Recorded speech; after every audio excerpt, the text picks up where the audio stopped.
what you now have, the fine product, the broth that has been cooked so well that you're so eager to enjoy, they are in our midst. One of them, my old friend, Magemeso Namungalu, who has been very lucky to have been a part of those people who wrote poems from East Africa, alongside great men like David Rubadri, Wangusas. Why would I waste my time? Magemeso Namungalu, please come forward. Let's hear you telling us what it is, your thoughts about this lady now that comes to join the wonderful legion of writers. Mr. Namungalu is, amongst others, a great archivist, and using his beautiful working history with the broadcasters, knows many things. So I'm very sure now some of those things will be answered. How did you know some of the things about Uganda? Let's hear you. Baba, tangero kubanako. Thank you very much. Thank you very much, MC. Before I say anything at all, there are two people I must thank for joining us, although they are not editors. One of them is the person who has just spoken. He helped a great deal in shaping this book. Another one is a politician, Honorable Minister of Local Administration. He read this manuscript from cover to cover and provided very, very useful information, which I used. I thank you very much, sir, for doing that. Having said that, let me introduce to you my friends with whom I worked. One of them is Mr. Epaja Ojulu. Please stand up.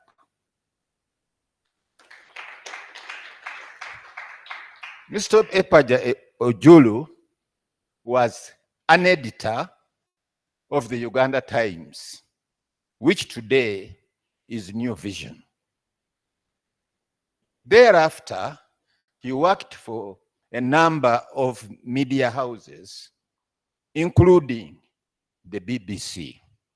He's a wonderful editor and is one of the people who helped me to try and put this book to where it is. Another person I would like to introduce to you is Mr. Batambuze. In the writing world, we call Mr. Batambuze a friend of writers. And in his capacity as a friend of writers, when he heard that Honorable Irene Muwanguzi wanted to write a book, he told him, you might as well have the services of a certain man. And he told her my name. So last year, December 18th, on a fine day, I get a telephone and a beautiful voice told me, you know, are you Mr. Namungalu? I said, yes.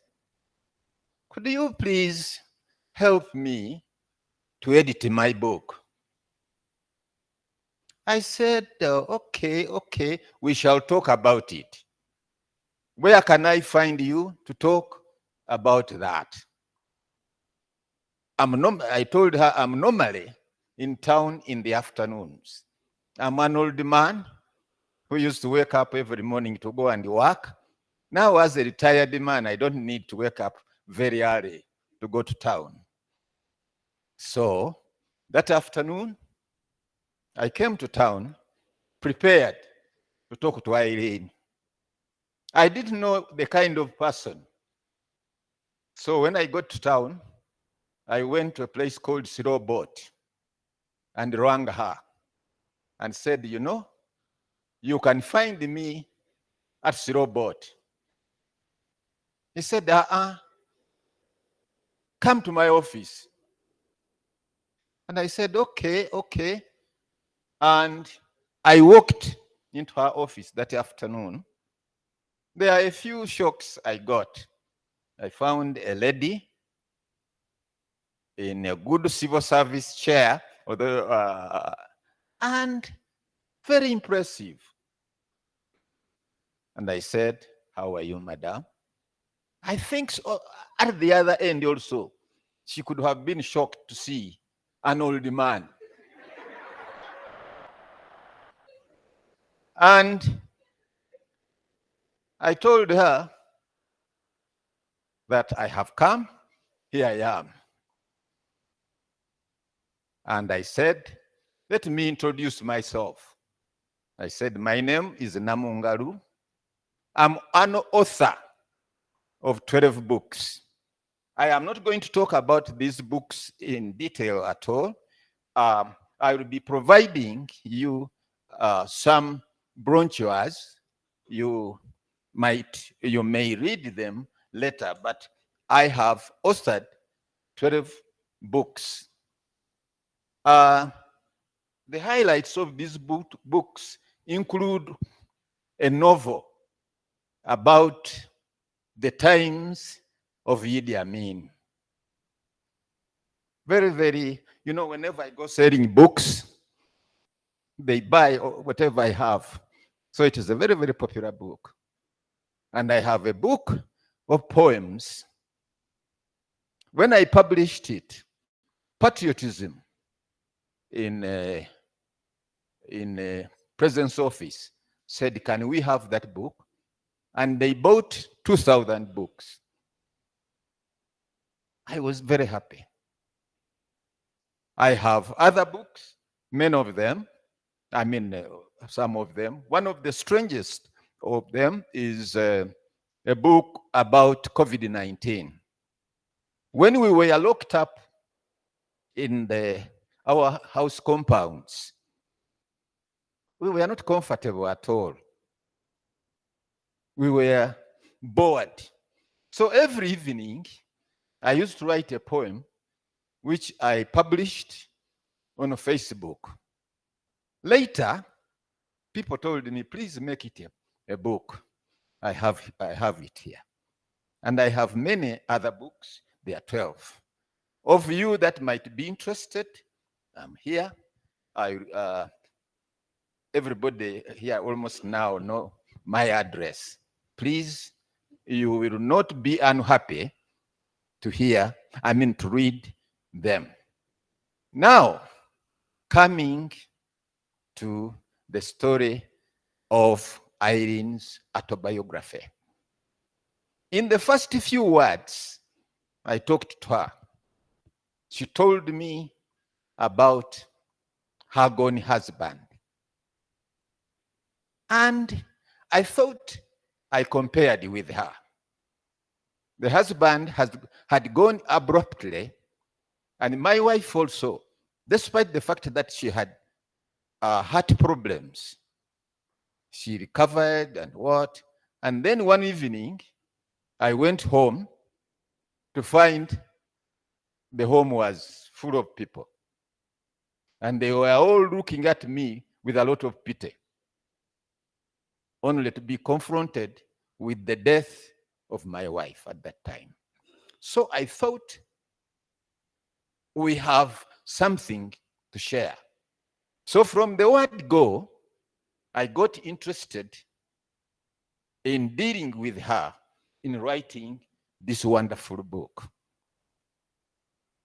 Now, she told me she had begun writing, and she showed me about 60 pages. But 60 pages were not all the book.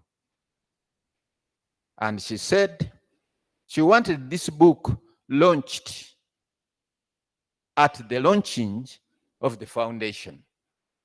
At that time, it was 3 months. It has been extended. And she had, about 60 pages.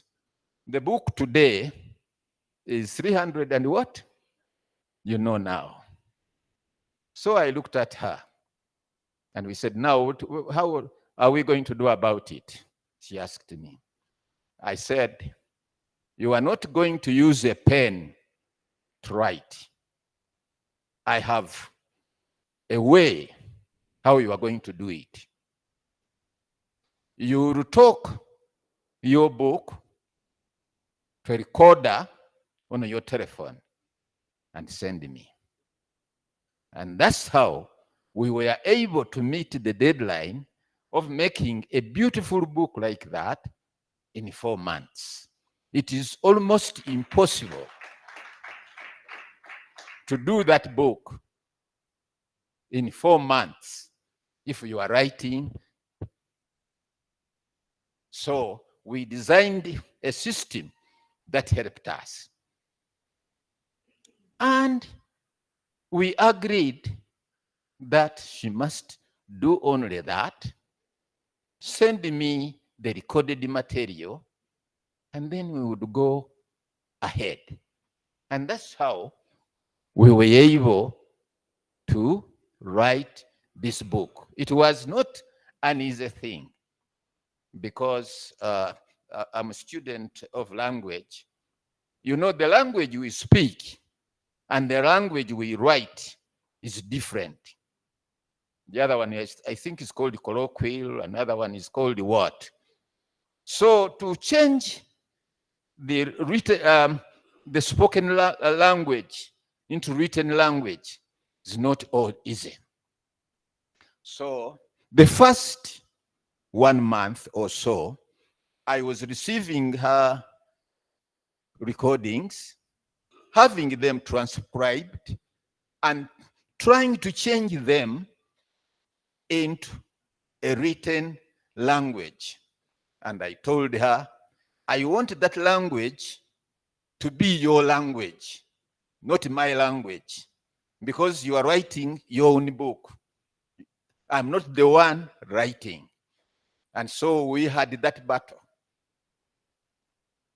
And fairly enough, we finished. And then we began the journey of editing, where my friend, as I told you, Epa Ojulu helped me, and others who are not here today, and my friend, the friend of writers, Mr. Charles Batambuze, also helped me. This is how we put this book into place. I am not going to talk a lot about what is contained in the book because Pastor Jumba has talked about it. But however, I will say 1 or 2 things about it. It is not easy to find a woman of Irene's type. Allow me to use the word type in an advised way. A woman who after university will want to go into the normal life of marriage and be obedient to the, to the conditions of marriage. Many of you who are married, there are so many conditions and so on and so forth. So Irene is a special woman. When it came to getting the fruits of marriage, Irene became another special woman. Instead of 1 child, she got 3 at a go. That is a wonderful attribute. It is an attribute direct from God. God has made her special. And then, thereafter, there is something for which I respect her, I don't know up to where.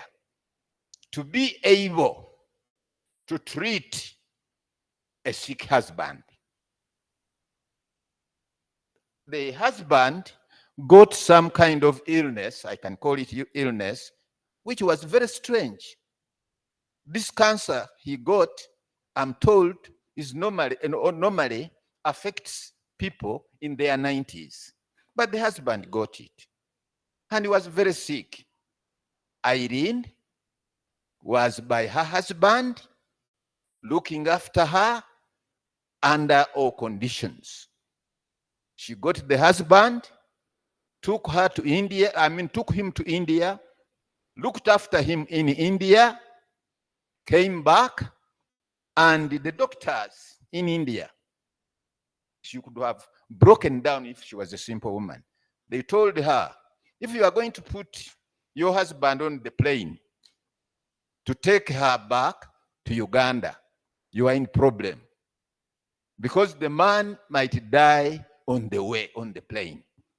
Irene said, God help me in whatever circumstances.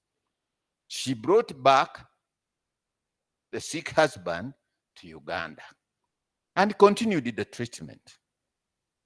Another episode came when the doctors in Mulago told Irene that without a kind of blood, purified blood, your husband cannot live. Unfortunately, in Uganda, we didn't have a system, or we don't have a system of purifying blood to that level. So Irene had to get the blood from Nairobi. And there were laws which were against her to bring the blood. Irene tried her best and brought the blood, and the husband got better. I'm not saying that it's good to sometimes to break laws, but there is a necessity sometimes. That's another credit to that great woman. Other women would have just collapsed and would not know what to do. Then on the same husband came the COVID. He got sick. And he had to look after him. And he also survived. I find it disappointing, but since it was God's arrangement, I don't want to say it is disappointing. It came. It is unfortunate that when the husband was all right, they were going to begin, they had begun putting together things. A car accident took him. Up to now, in my heart, I'm in mourning after all that he fought. And then, what the pastor has been labeling, Irene was a special person as a worker. He was special. He wanted to do the work. You can read it from in the best way. And that made her catch the attention of many people. And I'm not surprised that at the age of 29, she was a country director. And of course, I was in civil service. I felt some of these things. Some people who had been in civil service for so long looked at her and said, but this woman, how can she take a job at that age? And I hear at one time, they would even call her and said, you are the country director Mpozi, how old are you? You know, just trying to tease her. You know, for us, we have been here for 30 years or so, but we have not got to that level. And she went ahead. She did a lot of wonders. One of the wonders for Uganda was proposing a system that would help the whole of Uganda have good life. They call it PDM. In her own way, as somebody who was being referred to as a younger girl, came up with that proposal, or with that kind of write-up. It is a great thing. The Uganda government today is using it to help Ugandans. And that's how wonderful Irene is. Then, what Jumba was talking about, after working like that, he went into some civil servants, whom I say could have wanted to misuse her to boost their corruption. And she had a lot of problems. So that is Irene. This book, from my point of view, I want to recommend each one of you to read it, because there is something or another you can get out of this book.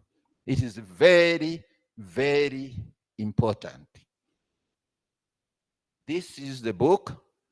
When we were talking about the title, we came up with the title, and we said in the first few days that the title would be A Life Worth Emulating.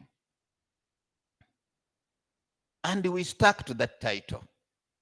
Later on, we said, this is not going to be the best title. And we came up with the title today, which is A Life of Braving Contradictions. How many of us ever brave contradictions? Some of us would want to recoil and say, tubaleke. But for her, she doesn't withdraw from the best she has. At one time, when you look at the back, I have referred to her book as a sermon, because from that book, there are so many things to learn. And you normally can learn from a sermon.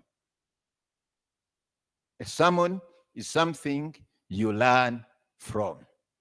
Now, I want to conclude by referring you to one sentence.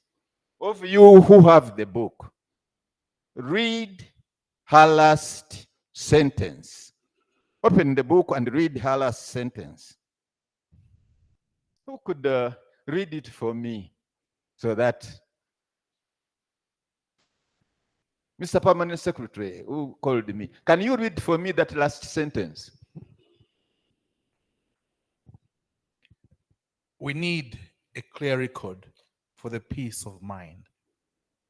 The book ends by saying we need a clear record for the peace of mind.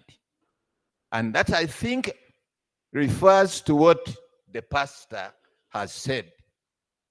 When we are in those big offices, I was in one of them, we think we can misuse them. But why don't you be clear and straightforward and say, let me do the right thing that benefits Uganda? We need a clear record for the peace of mind. I'm sorry I could have bored you or something like that, but that is my submission. Thank you very much for supporting Irene. Thank you very much for supporting the foundation, the Mwangu's Foundation. I come from that part of the world. The first name for that part of the world was called the Republic of Busoga. So I have a lot of attachment to Irene. Although we imported her from the mountains, she has done a lot of things. And also from the mountains, we normally import things. When I was about, say, 10, they told me another name that should be added to my name is Masaba. I don't know why. So, ladies and gentlemen, I'm very, very happy to say that please look at Irene's book. You will not regret. Thank you very much for listening to me.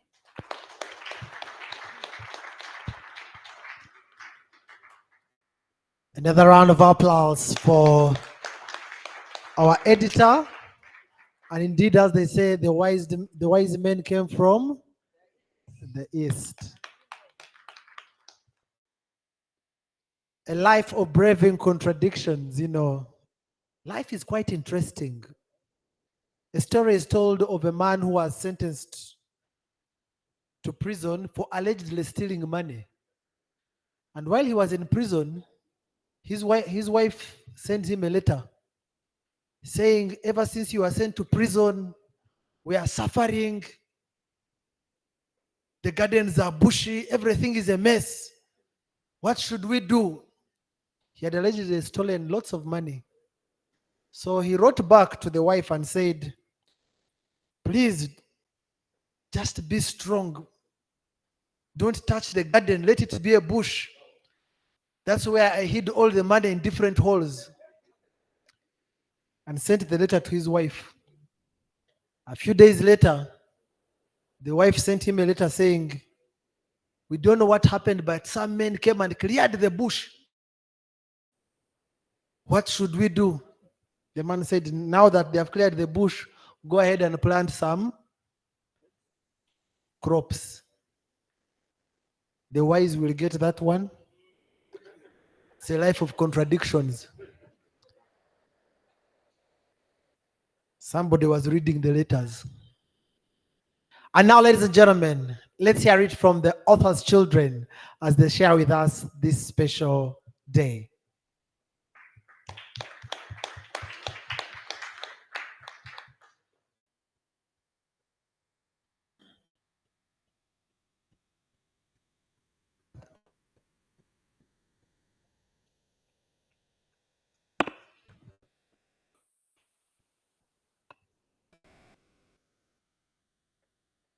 Good evening. Thank you all for coming. My name is Asawa Paul Mwanguzi, and as for those who watch the video, I'm the second born of the triplets. I'll let my sisters introduce themselves. Mwanguzi Esther Lokola, the firstborn. I'm Mwanguzi Ruth, the lastborn. So I was told to write about Mummy's journey of authoring the book. Years back, Mummy brought up the idea of writing a book, and we didn't really take it seriously. We thought, it's one of those ambitious plans of hers. We never thought it would actually come out.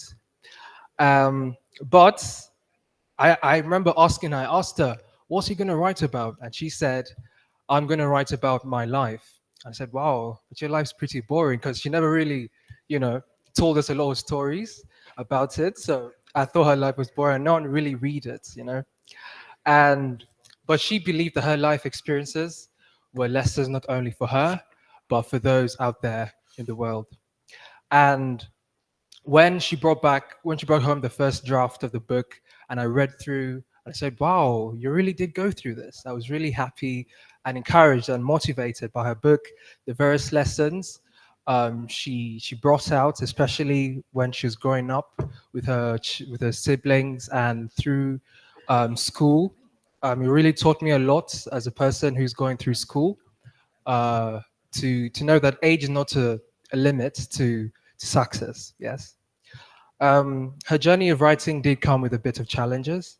I remember when she started typing, the laptop she was using, it crashed, and I thought she had given up. And I thought, yeah, Zoani, one of her ambitious plans have gone to waste, But Daddy, who passed on, he kept on encouraging her, saying, "Come on, just go on, write a little bit." And yes, she did go on. She got a new laptop and she started typing. And when the editor came in, it was a really good boost for her. Um, with a fighting spirit, she rose up to the challenge and promised that she would write and finish a book and publish it today as we launch the foundation. And I thank you all for being here, for coming here. Thank you for buying the book. It's a very important book. It's very inspirational to all those young people out there. Thank you. And I pray that this book really does transform your life and give you lessons. I'll end there. My name is Asaba Paul Wanguzi. Mwangizi Esther and Mwangizi Ruth. Thank you. Thank you.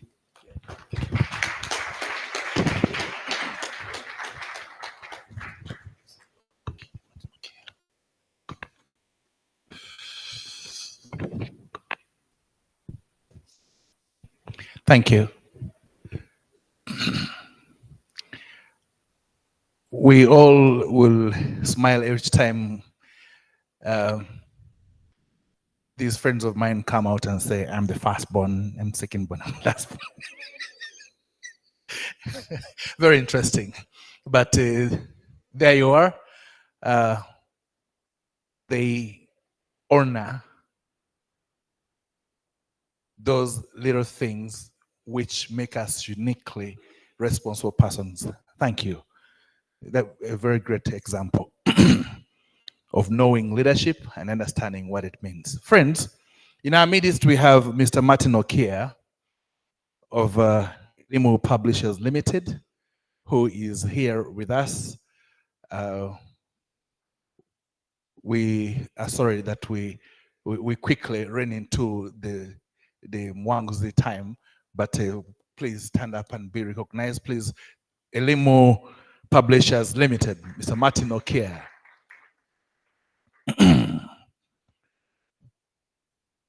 Warren Whitlock said something very interesting. He's a writer, but he said, "My goal is to speak something within the reader and allow it to initiate an idea they then can grow." I'm very sure that as you read this beautiful autobiography, A Life of Braving Contradictions, you begin to see yourself. Not you move away from seeing Irene and you begin to see yourself. Friends, welcome our author, Irene, who has brought all of you into one room. Most welcome.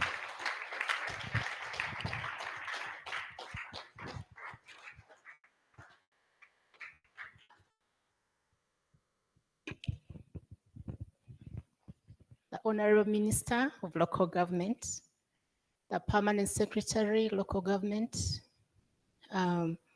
Lady Justices, Irene and Connie, the pastors and the leadership of Deliverance Church, and the board members of PMF, and all of you, ladies and gentlemen, in your respective capacities. Thank you so much for coming. Thank you for honoring the invitation. Thank you for standing with us. Thank you for giving your resources in order to be here. We are very honored.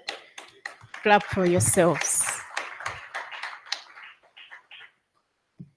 I'm not here to speak about the book. I just want to give thanks because the book will speak for itself. So if I make a speech, it means I'm repeating what you're going to read in the book. So I just want to give thanks really to the people who have stood with us, because the speakers have said the book details my journey from when I was young. Actually, not even when I was young. Before I was born, it talks about my ancestry. It talks about my parents. It talks about me, about my siblings, about everyone, everywhere I've passed, about my schools. I'm happy Nosa is here. Most of the old students of Namari High School, especially those who belong to my cohort, my O-level classmates are here, and I would like to welcome them. They'll come here and stand with me at one point so that you see them. We've been holding each other since we left school over 30 years ago. It was a great privilege for us to gather, to look for each other. Imagine we get lost 30 years and then you meet. People have changed. There's a 30-year impact on each one of us. And then we thought we're just being reborn. We've just been met. And then we went back to classroom. People behaved like they are children, like they are pupils of S1 class when we had just gone there. So it was nice to gather and to meet up again. So I would like to thank you all, especially my employers, the Ministry of Local Government, the minister particularly himself. He read this book from page one, not before it became a book, it was still a transcript. And he read it and he made comments and he advised us. And so the product we have has been made up by different people.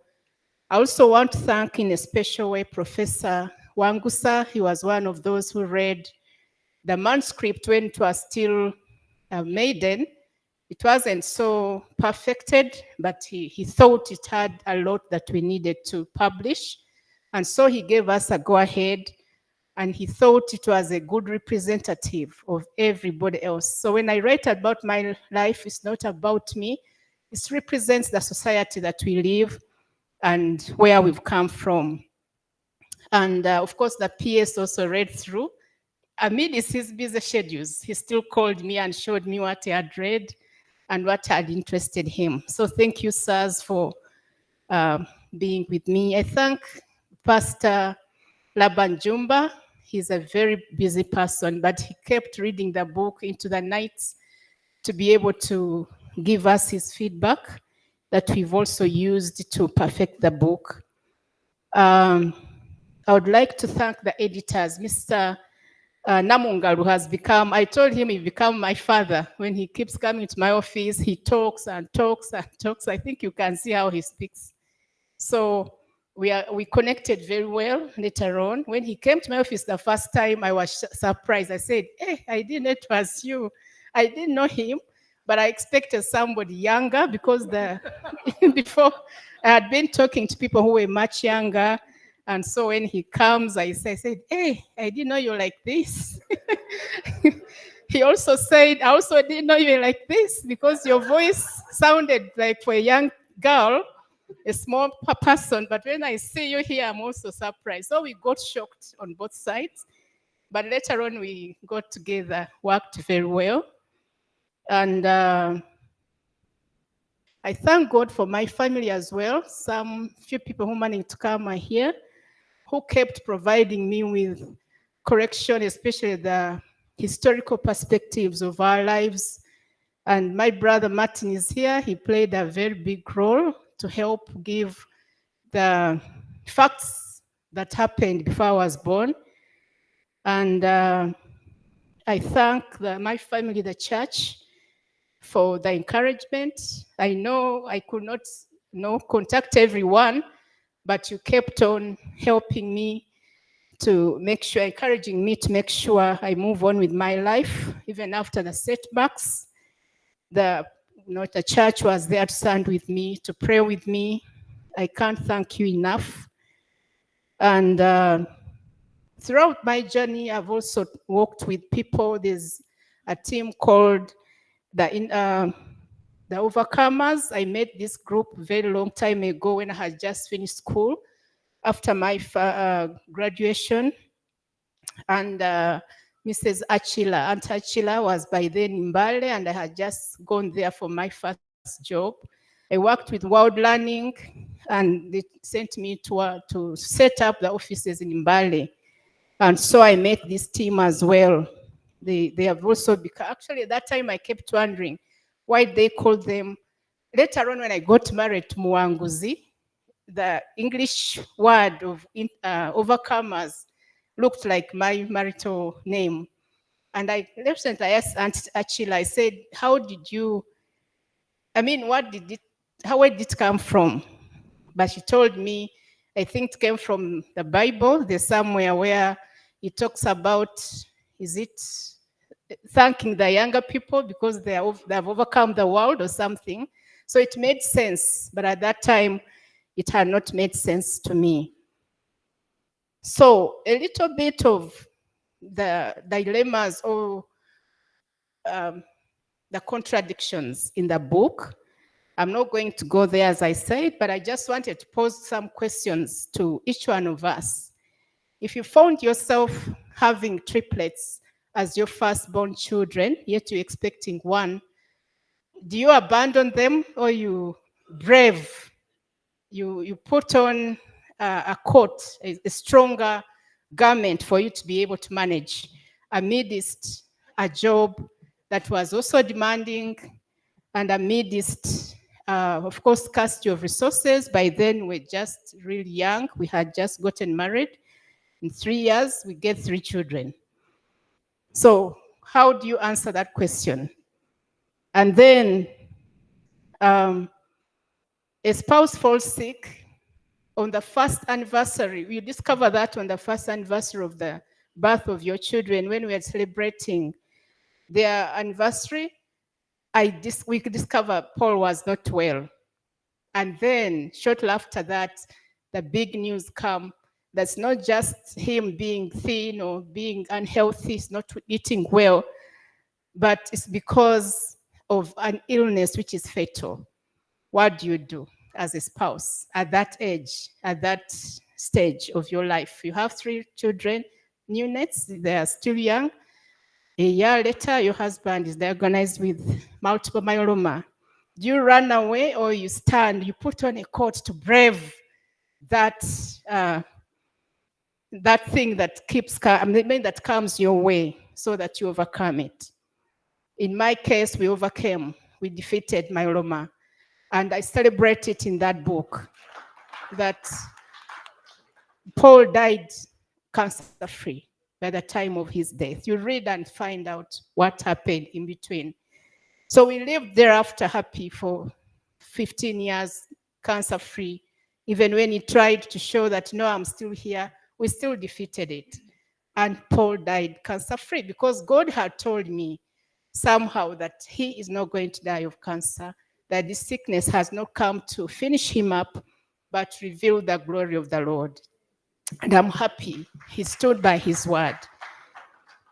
And then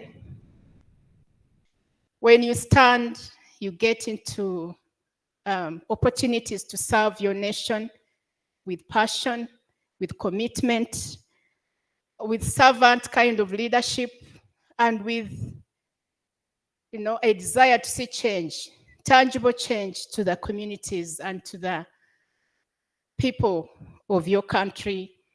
You struggle and you think everybody should celebrate their results, and then you're met with a rude response from the citizens you think should be backing you up, covering you, and supporting you to victory. You're opposed. So what do? Do you run away from the job or from the mission, or you stay and tap the resource that strengthens you, not from those who are around you, but from a higher authority. And the higher authority is God Almighty. He endows us with gifts to serve Him, even wherever we find ourselves in. So do we run away because somebody has not said thank you, or you're being misunderstood, or what do you do? So those are the questions, and they still are still questions within me.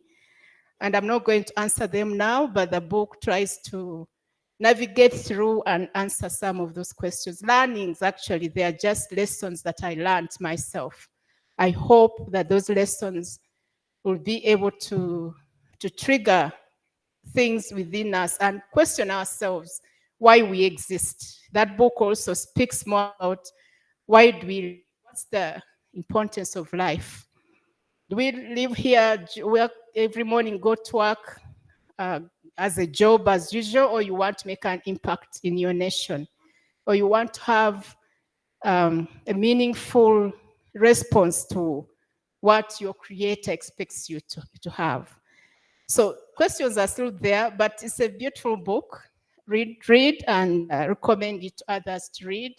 We are still learning as we grow. Of course, I'm not even saying that people did bad things to me, but I'm saying we are all having to learn lessons everywhere we go.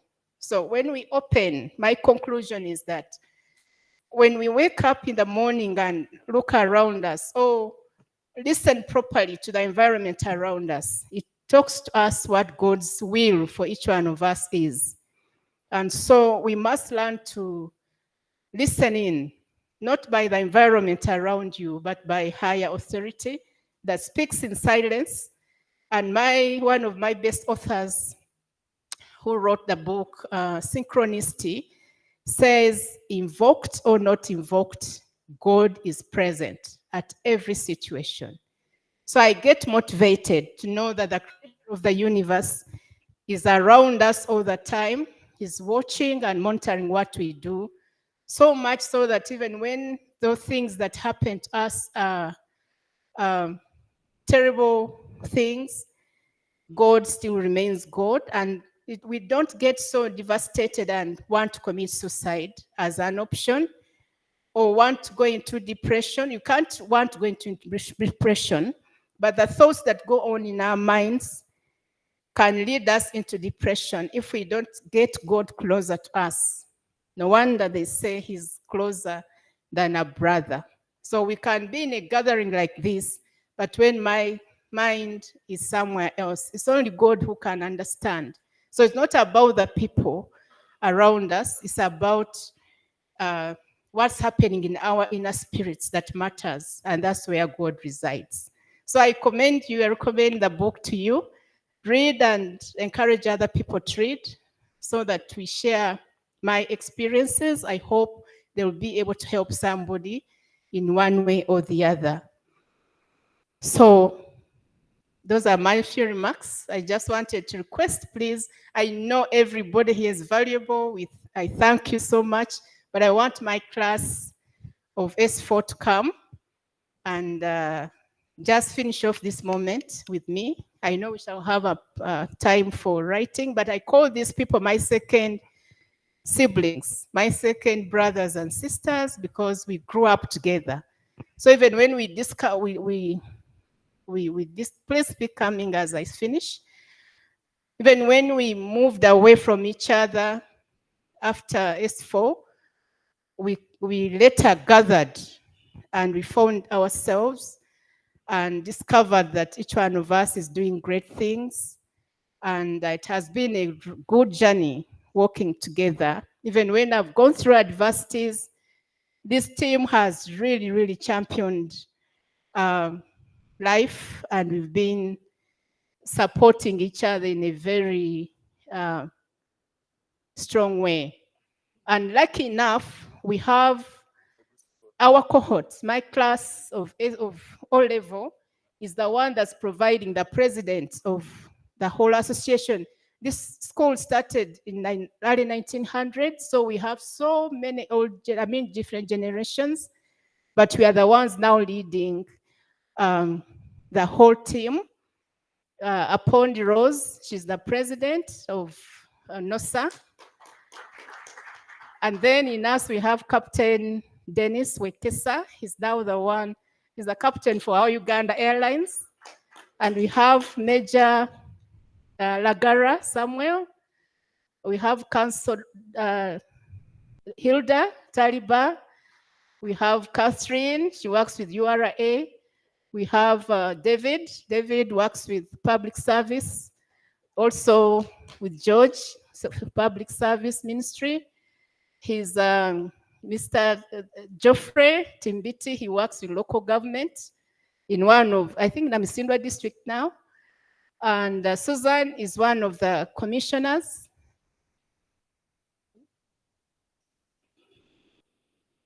I'm a teacher. Teacher.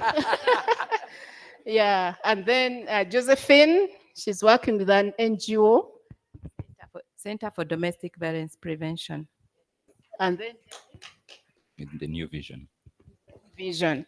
So as I celebrate my first book, authoring, I know all of us are doing different things. And Rose is doing her PhD, and very soon she's finishing. Maybe she'll also call us to celebrate with her. So thank you so, so much.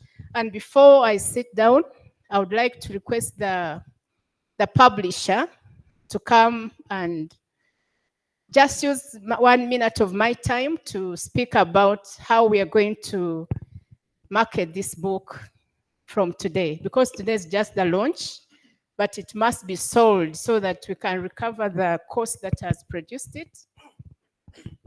Yes. Good evening, ladies and gentlemen. Protocol observed. I'm Martin Okia. I'm the managing director of Elim Publishers, and I'm the chairman of Uganda Publishers Association. And ladies and gentlemen, in a publication of a book, a publisher is very key. And the Rose is giving me 1 minute. Amidst us here, we have a representative from Ministry of Education representing the PS. Mr. Tuke, Commissioner, can you stand up a bit for recognition? Ladies and gentlemen, I was selected to publish this book, and I was given, they told me, you know what, we want you to publish this book. And they gave me like 1 day to go through the book, and then I published it. My friend there, Namongaro, he said, you know what, I will have to read this book from page 1 up to the end. At one time, almost fell into trouble. There was a time, it was during election period, and someone brought a book. It was hot. There was even money attached. No, for us to want to publish the book. So I sat down, read the book. By the time I finished, I was even looking around. Is there someone seeing me? I locked it, jumped in my car, I drove half because it was hot. It was attacking someone, one certain candidate, and they were saying, just publish it. I said, yeah. So even this one, when it came, I had to read from page 1 up to the end. And it was 336 pages. 65 actually. And my children saw me, they were saying, Daddy, is there a tender? There was even football. My team was Arsenal, was winning, but I was reading the book. They saw me, I said, what is happening? I said, you know, they gave me a certain book here, but I have to read it up to the end because of the past experience. So I read this book, and they came. My friends there, Batambuz and the Nawangal, the editors, they were waiting for me. They were waiting for the report. They were at National Theatre. I went, sat behind. But do you know, this book was touching for me. It was as if she was counseling me.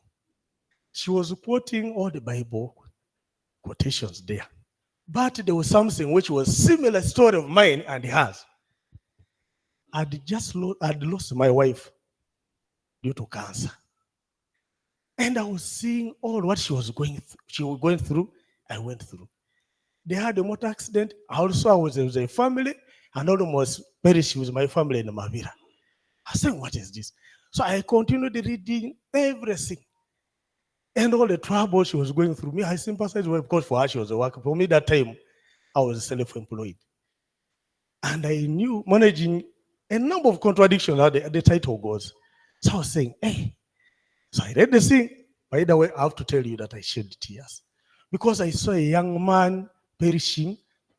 And by the way, even when I was reading, I realized the driver was driving that car. I think I knew him. And a lot of things.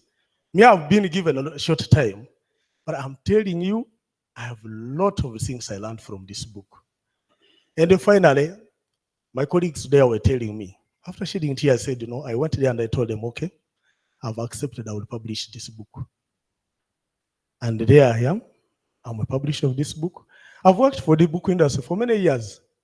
By the time you become a chairman of Publishers Association, you must have done it for many years. And Mr. Tuke there knows I supply books for the government of Uganda, and they evaluate our books with independent evaluators. Some come from abroad and whether they go somewhere and read these books.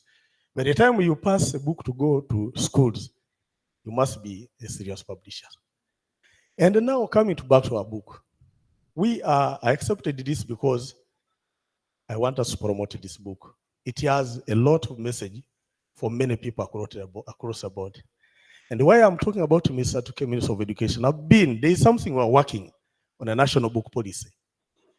And we are saying we need to have a component whereby books are we're not only purchasing for books to go to schools, but there are some material supplementary books we buy to go to libraries, public libraries, community libraries, and even to school libraries, so people learn general knowledge, inspiring new information, creative works, innovation, so that they are not only for academics.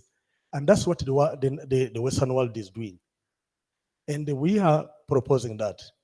And I was also telling Mr. Tuke that now that the National Library of Uganda, according to this restructuring, they have taken them to Minister of Education.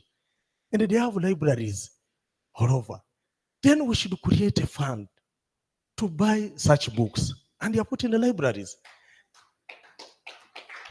And from there, we shall encourage more writers. And I'm actually encouraging people, if you have something, from what the things we are trying to do. Because I even went to Honorable Amanya Mushega's Education Policy Review Commission. And we made our presentation. And we hope that it will come. It is recommending for procurement of supplementary materials, of some books of this kind of nature. So that a book like this one, even if you bought 2,000 or 5,000 copies, the author will get something, but also the message which is there will be shared by the citizens of this country. We want to encourage you. We have the judges here. They are here. Some people go and they retire, some of them with a lot of knowledge, with information. They have not written anything. Professors. I'm lucky today, two doctors called me. They have very wonderful books as I was coming here. They want to publish, and this is what we're encouraging people. We have been having a generation of professors. They go away, they are consultants even in other countries. But they contribute just journals in the certain journals of maybe medical or for lawyers or whatever, somewhere there, and the name is there. But nothing here. Then the guy retires and he goes. Yet we have them as consultants. They don't write because they are not rewarded. But this is a generation where we're appealing the government that there should be a fund to reward, to appreciate those who have created works like this one. They buy some copies and they get something, but we get that information. And that will help us. So I'm not talking for that, I'm talking for the rest. So that if you have a book, please approach me or approach any other publishers. We are willing and we hope that the representative of the PS will take this message. Because we've already submitted, by the way, this as ideas. And we want this to be put in place. Other countries where the reading culture is high and they are purchasing, like India, they have what they call book councils, book trust, book foundations, and that's where the money is put. So you find that they are budgeting, that so that if authors are there, academicians, if someone is a professor and has written really done good research, that thing should be published. We have been here having doctors. If you see the books which they are importing in this country for medical students, even for lawyers, they import them 200,000, 300. You find them even $1, $300. You say, what? By the way, not long ago, it was in the 1990s. That's when Ugandan authors started writing books for primary children. After revolution, what to fight? As you fought the revolution, what also to fight was with the leadership of Mr. Tumsime of Fountain. I was a young man from university. We fought and then we liberated that. We had here Oxford, Macmillan, Longman. They were from UK. They would just get here, workshop, pick your ideas, take the book to UK, and they come back here. That they have been the ones written. And then for second, it was during COVID time. That's when we have started now having authors writing textbooks, and they are bought by the Minister of Education. Mr. Tuke is there. He's the one in charge of instructional materials. Even that one, it was a struggle. Now we have local content written by authors, our teachers here, and the children are appreciating. Now we have a revolution. Join us in this one. Tertiary institutions, universities, vocational schools, whatever. We want, be ambassador, honorable minister, you are here, help us. And so that we have this. We have people here so that they can help us, and we have our professors writing books for our children, our students here. They know us. If you see the budgets of books for tertiary institutions, you can't believe it. And then you look at them, they are all from out. And then you know what? You find only some on a book 2 chapters, which are relevant to our curriculum. The rest are not irrelevant here. But they have bought it at that price. So that is my appeal, and I think with that, we can be able to promote our books. Now, finally, to our pressmen who are here, please help us do the publicity for our book. We are going to publicize. We want the bookshops to have them so that they are sold. And also, anyway, I talk sometimes like a politician, though I'm not a politician. So let me stop there and interest of time. Thank you so much. Okay, thank you so much. I don't know, through you, Mr. MC, can I give my gifts now? I wanted to give my gifts to a few people here so that I sit at once. I don't want to come back. I know it was in the program, but later. Can I request, please, that we do that now? I will not be afraid. Please proceed. Uncertainty before me, I will not be moved.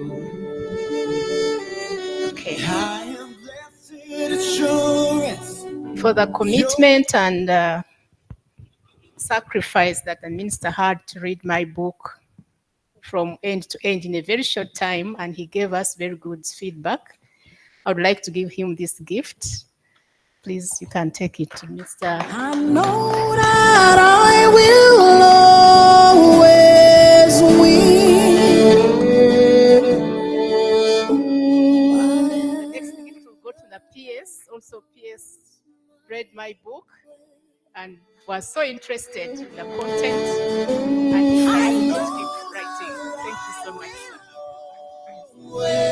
Another one is Honorable Soke, the Minister of State for Local Government. She's not here, but she also, when she heard about this, she was very happy, and she encouraged me to go on. Mr. Martin Wasike is my brother. He kept giving us a lot of support with historical information. So he also has a gift.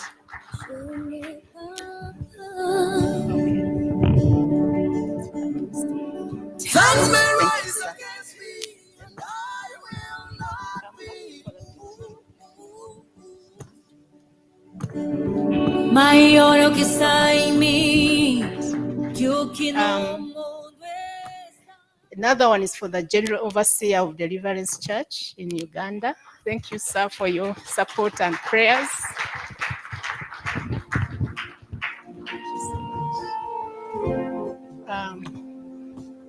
Another one is to Pastor Laban Jumba, who spoke here. He's a very gifted person. He's so interested in writing and he read the book. Thank you so much.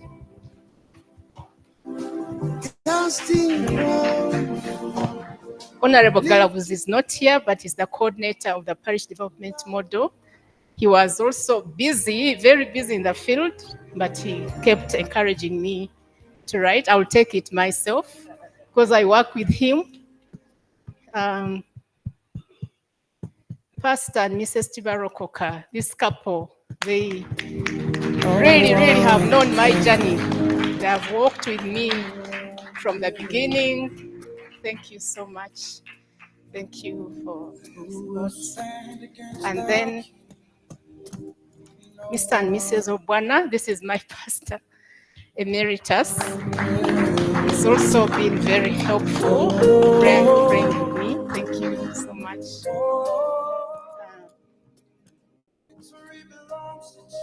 Pastor Jairus Tevi and his wife have also, he's here.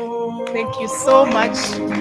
He's the one whom I've kept consulting with the raising of these people, issues of the youth. He's very, very good. Thank you so much.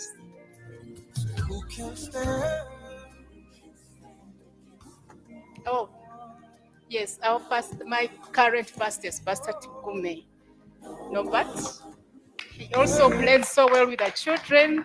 The children like him a lot. They like him and his approach too. And then Pastor Stephen Achila and Aunt Tina. These people were with us before I got married. Even on our wedding, he's the one who presided over, and they are still here with us. Thank you so much for walking the journey. So with that, we come to the end. Thank you so much, MCs, for your indulgence that we've been able to finish this. Well, another round of applause for Irene Mwanguzi and her cohort of Nabomali. Wow. And in a special way, let's thank Deliverance Church. Come on, let's clap for Deliverance Church. And truth be told, it's one of the grounded churches in Uganda. You'll never find any stain around it, anything. They are people who are spirit-filled, feared in hell, celebrated in heaven. Yeah. Honestly speaking, Deliverance Church, any church that you go to, that you find that is truly grounded, has an origin from Deliverance Church. So Deliverance Church, thank you so much for what you do. And always a pleasure to see most of you. Dr. Stephen Watite and your dear wife, thank you so much for being part of this event and supporting Irene on this journey. And Elemu said that there are some operational costs as well. We'll talk about that. Thank you so much, all those who helped. The Magara family, thank you so much for supporting Irene, for being here with us as well. And the Ministry of Local Government, we don't take it for granted. And yes, I'm glad we are going local. There is cow juice at the end of it.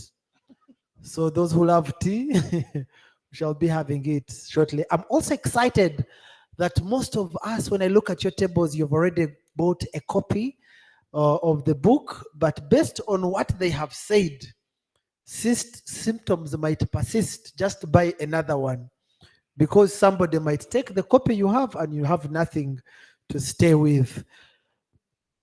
Mr. Chigenyi. Yes, my friend.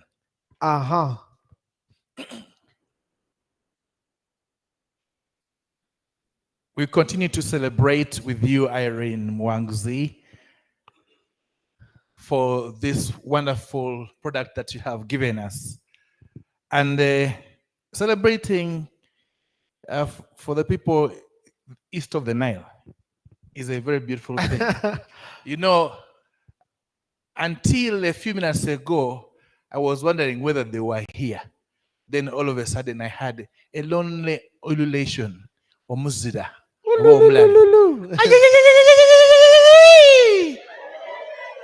Aha. Where have you been? Please, let's give it to Irene.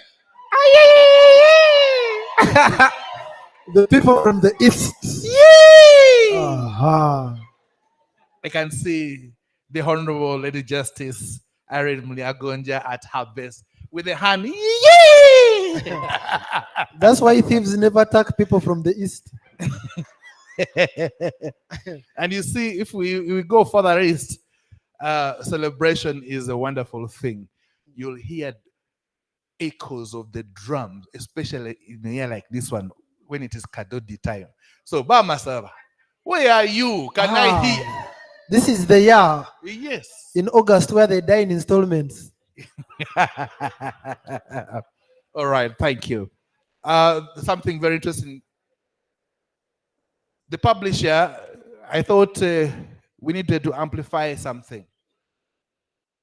Many people in here who have, who will be proud to be readers, have read a lot of Shakespeare. And if I dared any of them, they will recite Shakespeare, and you'll wonder. To be or not to be, that's the question. You heard Irene paraphrased it in a way. Now, but until some time, to beat the Shakespearean mood, the Charles Dickens, there was a bias to do the Africa Writers series. And then we had the Mongo Bettys, the Chinua Achebes, the Kote Bitek's, the Major Mwangis, the Rubadiris, the Ole Sayinkas coming on board. And now, ladies and gentlemen, Ugandans have become writers. So we need to get a very positive bias, a positive discrimination in the schools, Mr. Toke, so that further we get even more positively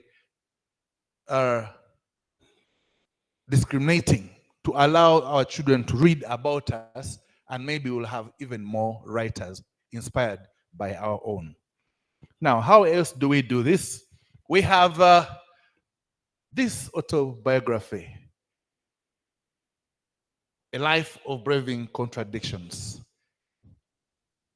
out today because we want to ensure that the Paul Mwangzi Foundation thrives. Now, this is the moment that we are looking forward to make sure that you bring life to this beautiful matter.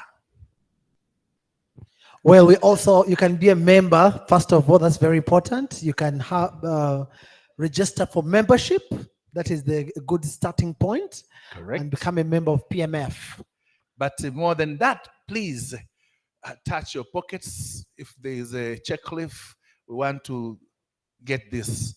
And as my sister Irene Kauma settles in, yes, I saw you. Irene Kauma has now joined us. She's another author of a very, very, very powerful book about her own self again. Absolutely. Maybe just by show of hands, how many of us have published? Something very interesting. From Boaya in Mayugewuna. No, there's something about tonight, the Irenes, okay? The writer, beautiful. Most welcome, Irene. I was just saying, how many of us have published books before? In the room. Oh. Okay. Now, the taste of the pudding is in the eating. If you've ever published a book, you know what you go through to publish a book. It is strenuous, very hectic, and especially when it comes to the pockets. It's very, very, you have to spend on publishing. I published a book last year, and I'm speaking from experience. Did you? Yeah. Okay. I published a book titled Everything About Nothing.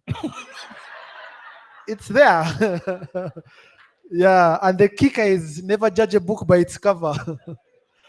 Yeah, it's just a comic book, has good stories in there. it was even it was launched. So we want, and Mr. Elemu Publishers explained how much you have to inject in publishing, and so we want to help Irene also to meet her halfway so that we can, make sure that she raises the triplets in a happy way. So maybe how much would it cost? I do believe most of us have read about a book, but how best can we help her to recover some of these costs? So, Mr. Elemo, how much did it cost? Roughly. Just give us a figure. 55. Around 55 million. Yeah? Okay, now we shall cut it by half. Efris. I think we can raise 25. That thing has brought problems to the people downtown, my friend. Yeah. So, can we find a way of raising some money that it's no particular order? We'll find a way of helping Irene recover some of these costs. Now, I'm not in a. There is argument at that 114-year-old school's table. Maybe they're about to announce something.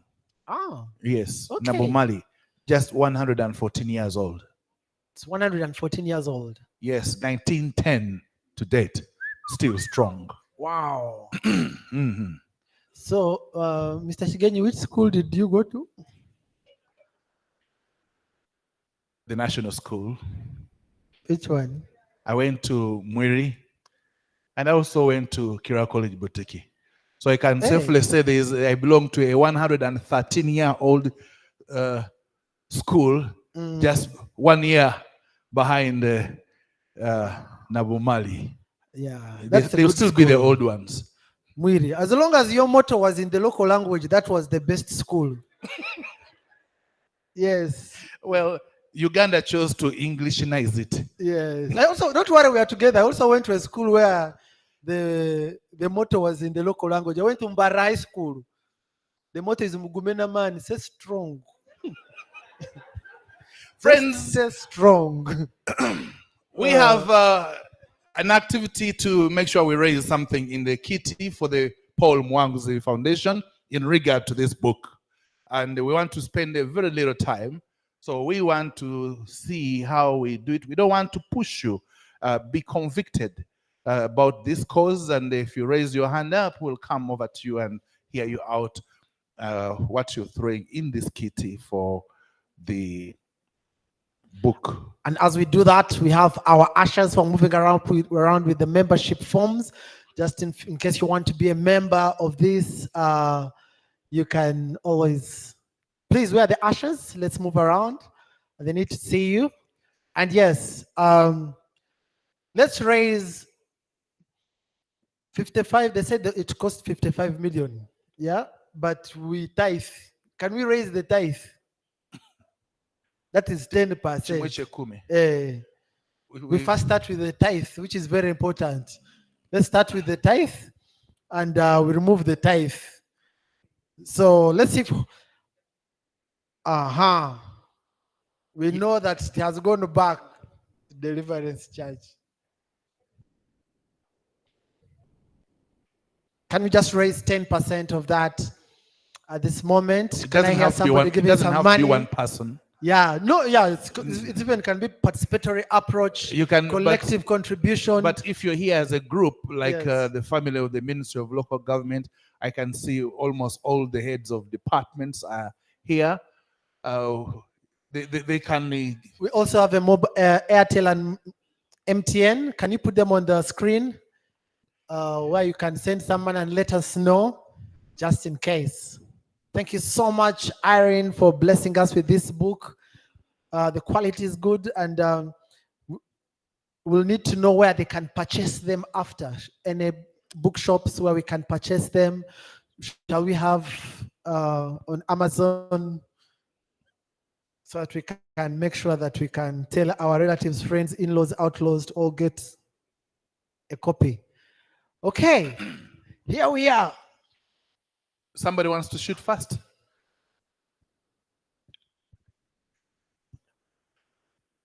You can do a flexi pay. The number is on display, and it will go directly to the foundation's account.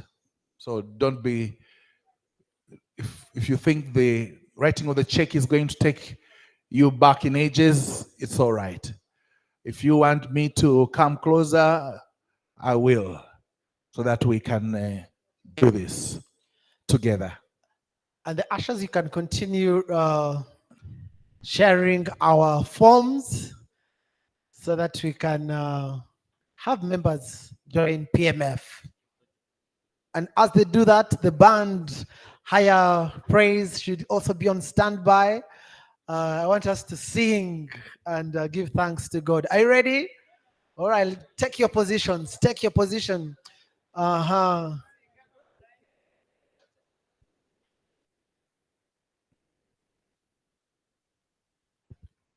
And we're getting ready to sing. You know, I love Sunday school. I was in Sunday school for 7 years. Not as a child, but as a facilitator. Yes, and I love kids. You know the way they think. There's a time we were singing this song of "I am a friend of God." You know, and this I just heard the kid saying, "I am afraid of God." I said, "No, no, no, no. It's a friend, not afraid."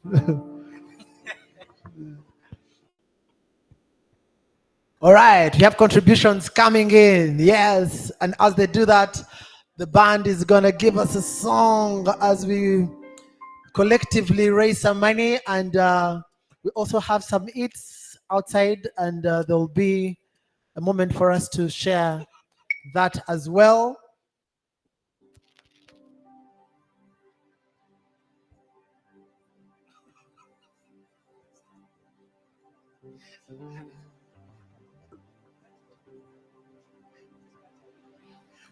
Conversations are taking place. People are making decisions. I want to know the person who's manning those numbers to give us updates as they come in. Victory belongs to Jesus. Trouble, trouble.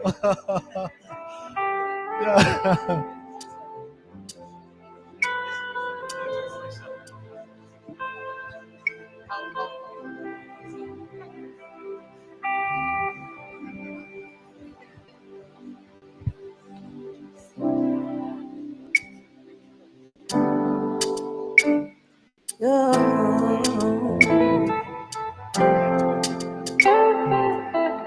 Miracles when you move, such an easy thing for you to do. Your hand is holding me now. You were there at the tomb of every Lazarus. Your hand is holding me now, right now. I know you're able, and my God will come through again. You can do all things. You can do all things but fail. You've never lost a battle. No, you never lost a battle. I know, you never will.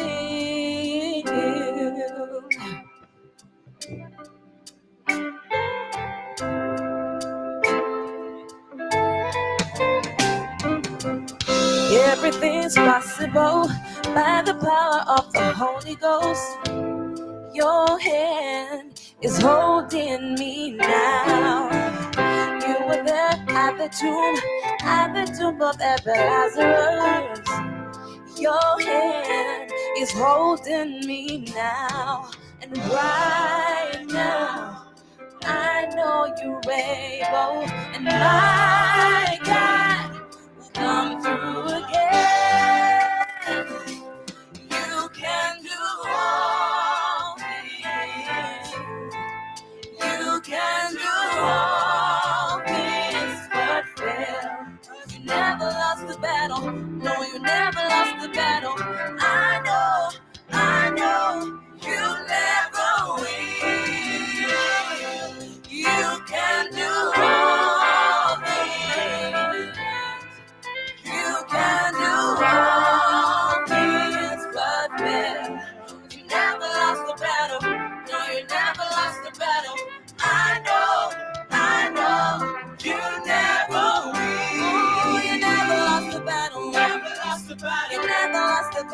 You never lost the battle. You never win. You never lost the battle. You never lost the battle. You never lost the battle. You never win. Yes, indeed. You never lost a battle. God never loses a battle. And today we are going to overcome one. Ladies and gentlemen, we are almost coming to the end of the formal part of today's function. Contributions are still coming in, and as they tabulate them, I'll ask you to lend me your ears for a few minutes. It's time for us to hear from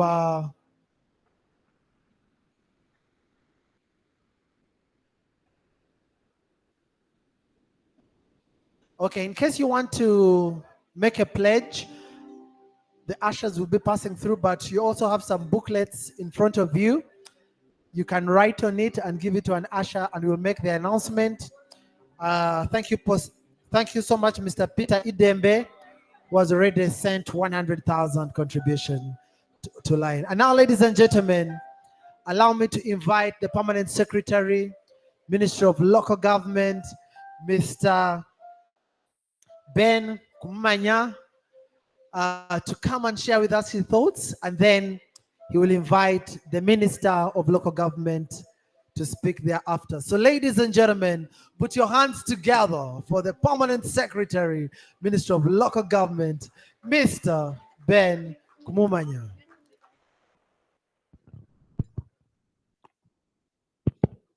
Thank you very much, Master of Ceremonies, our Honorable Minister of Local Government, Honorable Raphael Majesi, and the guest of honor for today, our Lady Justices, Lady Justice Adinum Liagonja, Lady Justice Sabit Cornelia, all distinguished guests, invited guests, ladies and gentlemen.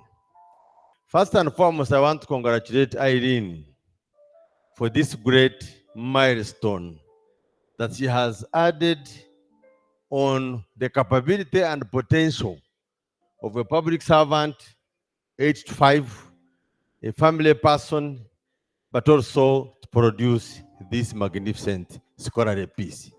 Congratulations. As she said, I had an opportunity to read part of the script, and I was captured because I saw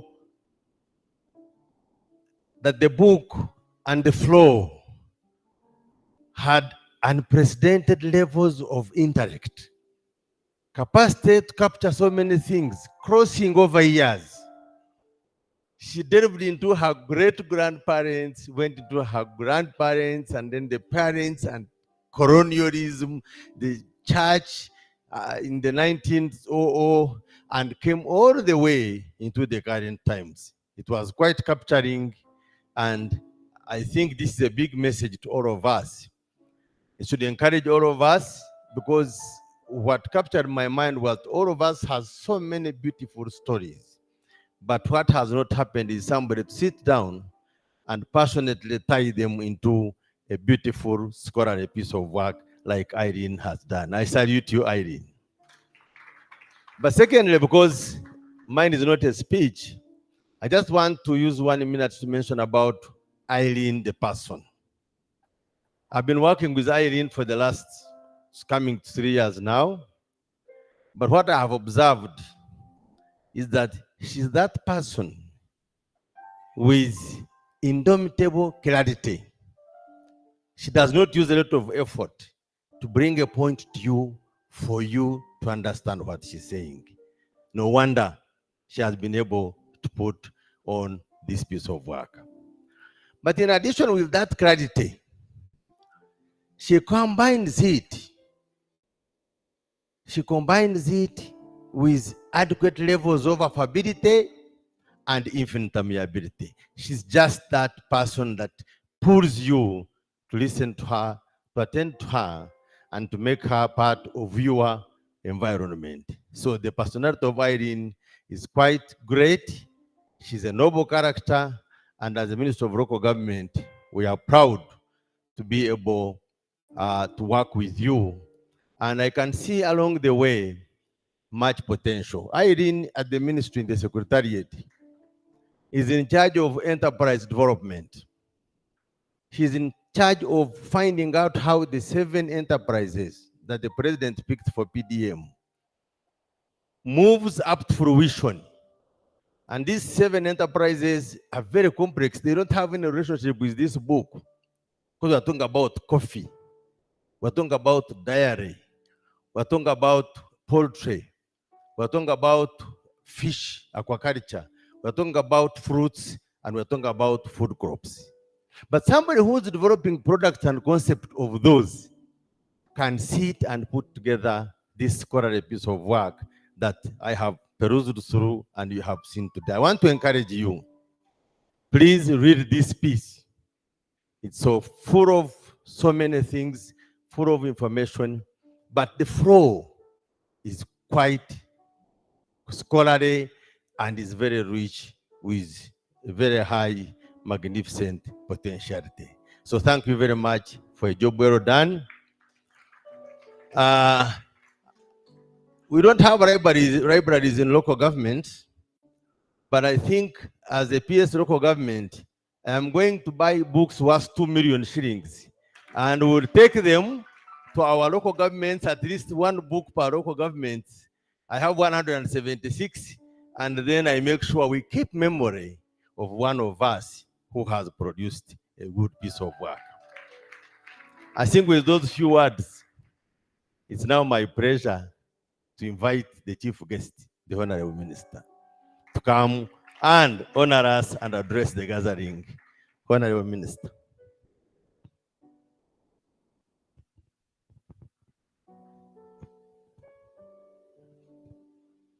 Thank you very much, Ben, our permanent secretary, Irene and your family,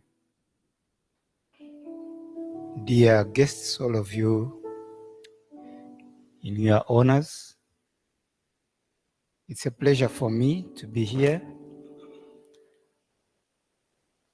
And I'm not here, Irene, I'm not here as a minister, I'm here as a friend.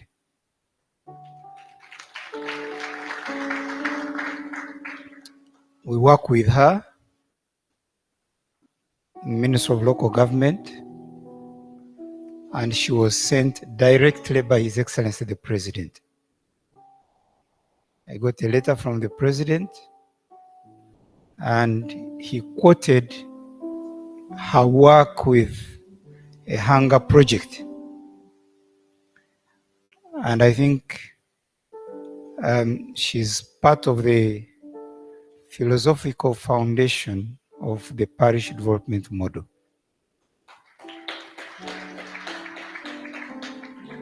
I went through her CV and I have not doubted her capacity in terms of delivering on her work. I've had the opportunity to read the book. It doesn't look like this, the one I read, but the material is there. And just reflecting on what, in terms of, for me, I always like to take a lesson. When I meet you, I want to take a lesson. I want to learn something from you. So in my work with her and reading this book, and yes, it is true, I read it page by page. It took me about 3 days. She wanted to take my version. I said, no, you give me another one. The original is mine. You give me another one, I can give you the comments. So in the book I gave her, I had to go through it again on each page. What do I take as a lesson from this wonderful lady? Read her book. You've taken a copy. But also talk to her. Take time and talk to her. Irene is extremely prayerful. extremely prayerful. And in the darkest time of her life, when she lost her husband, you see that her defense was on God. So it appears faith enables us to go through the most difficult moments in our lives. And instead of cursing this moment of darkness, she decided to light a candle for others to take a leaf from, and that is writing this book. It's something to take away from you as a lesson that when you face the worst in your life, take that opportunity to turn that into an advantage. Secondly, I find her simple but a brave fighter. She's very simple, very gentle, but don't doubt her bravery. And she's endowed with clarity in planning. In office, when we are going to do something, she wants the detail. I've learned from you, Irene, that things don't just happen. Things are made to happen. Thirdly, the book is about braving contradictions. And try and look through it. Try and trace these contradictions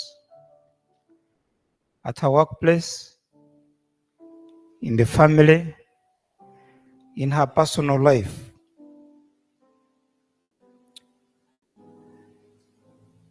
For me, the lesson is clear because you face this contradiction, you brave and move on. You meet this group which is trying to discourage you, you face that and you move on. Friends, life is a journey, and it's a journey full of contradictions. Nature is no longer flat. It's not just flat. You will meet mountains. Be sure you'll meet valleys.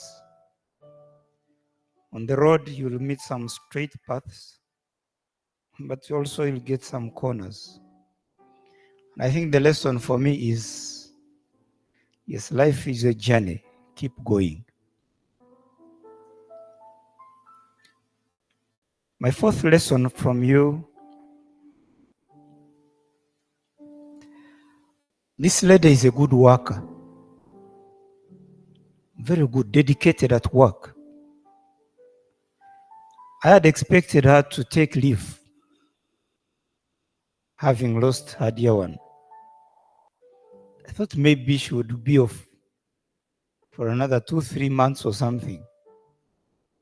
Hardly 2 weeks, she was in the office. I could not believe that volume of strength and love of work.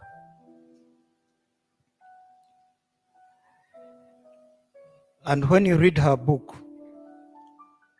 she's not easily distracted from her work. And I get that impression that she knows her vision, she knows her mission. So really for me, in all that I do, I want to be sure that I know where I am going and why I am doing it. Without your vision and mission clarity, what you do at work is not sustainable. Number 5, Irene loves His Excellency the President and the NRM. in terms of her work, but also in terms of the writing. And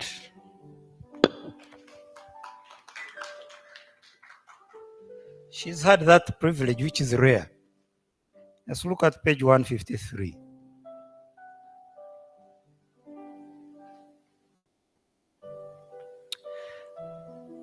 Later on, when I met President Yoweri Museveni, I shared with him what I had written, the mindset change concept.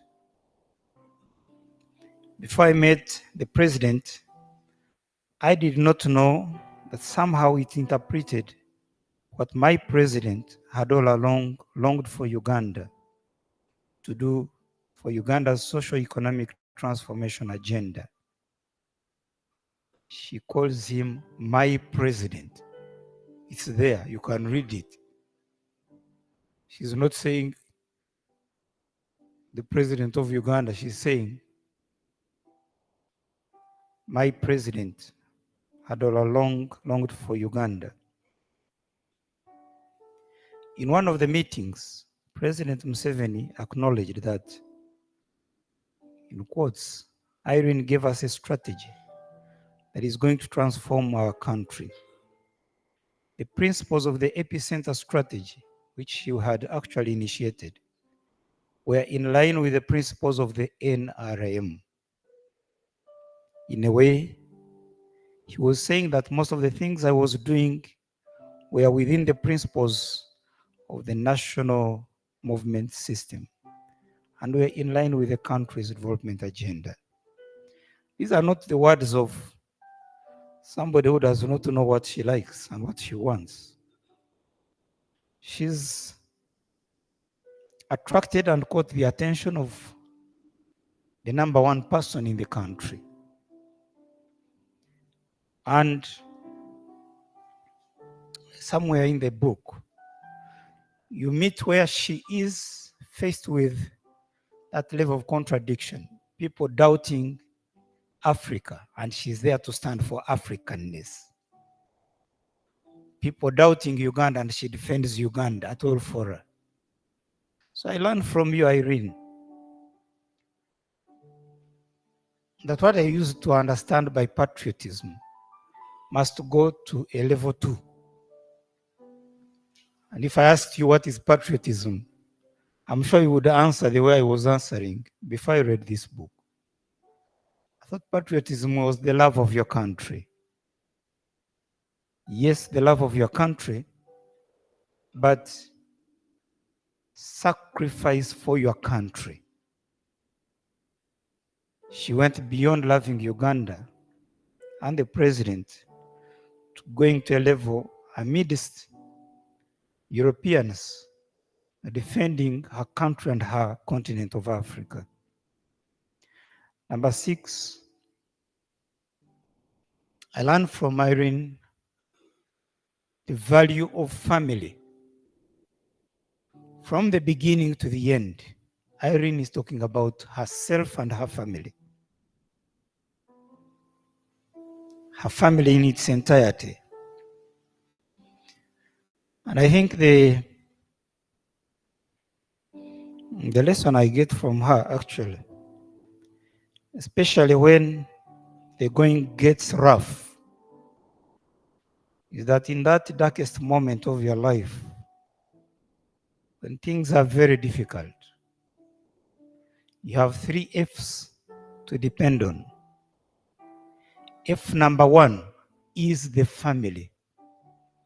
Whoever you are, whatever ranks you have, whatever money you have achieved, you've got in life,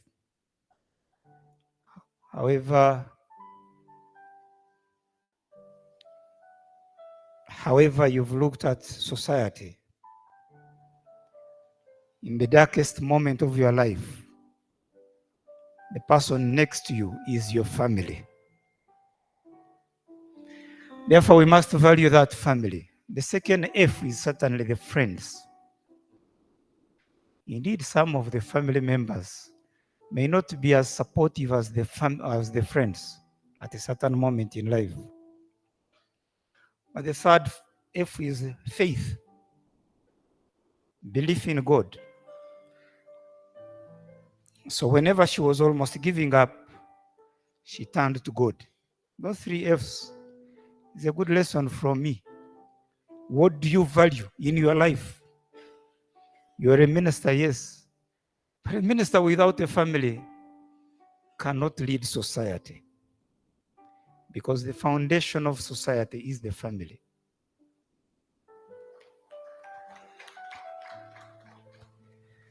Finally, number 7. Of course, I like 7. It means a lot to some of us, that number. Irene is a team player. In the work we are doing at the ministry, PDM is a young program, parish development model, was launched by His Excellency the President on the 26th of February 2022. And within this 2-year period, sometimes it's good to give yourself a pat on the shoulder.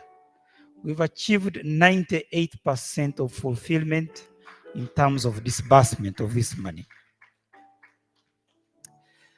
Remember, we have 10,594 parishes in this country. 10,594. And we are required to give 100 million shillings to every parish, with a clear instruction from the President, each beneficiary to get 1 million shillings. And they must be trained, and they must go through what Irene here has called mindset change. So we have a number of pillars. But to make sure that this money reaches the beneficiary, the targeted person, whom are we targeting? We're targeting the household in subsistence. What do I mean by subsistence? That what you produce as a family is barely enough for your survival. You do not produce a surplus to take to the market for sale. And our objective is to transform those families, an estimate of about 39% of our total families, from that subsistence nature to the monetary economy. We have a total of about 8 million households. So we're targeting 3.5 million. And each year, we're supposed to reach at least 1 million households.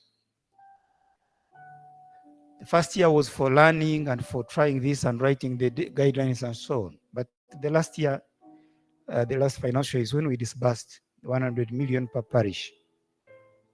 And out of 1.1 trillion shillings which were given, I think at this time we are left with only about 20 billion shillings, an extreme success rate beyond what some people had thought would achieve. And at the beginning they were saying, the other program failed. The other one also failed. Even this one will fail.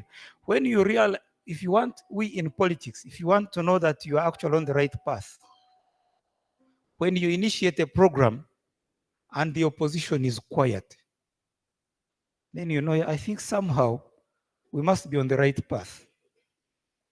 So right now, we've already given 50 million shillings per parish for this financial year, which ends in June.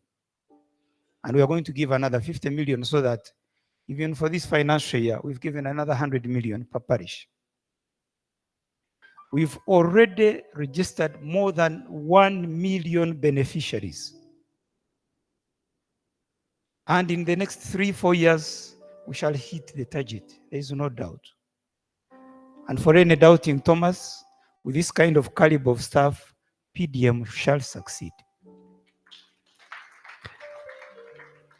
But that is because you have a team player. And she comes and says, okay, we are doing this, but how about the other department? How about the line ministry staff? Because there is a secretariat and she belongs to the secretariat. But she insists on bringing everybody on board. Yes, we have a report. Can we go through it together? So I think Again, if you really want to learn something from this lady, the point is clear: you will never succeed alone. You need others. You must value the input of everybody. My team is Arsenal when they are not losing too much. If they lose too much, then I must find something else to do.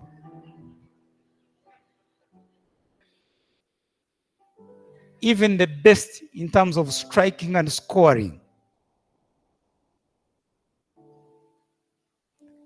cannot score unless the ball comes from the center. But the center players, who are the most important in football, actually get the ball from the back. Don't try to be the goalkeeper. Be the person at the back, be in the center, and be the striker. That game does not exist. Even where you are alone in the ring, there is a team around you. There is a coach, there is a doctor, there is somebody to say, please try this other technique and so on. So, however good you are, however strong you are, you need others. Without others, you will not go far. You may be going faster, but may not go far enough.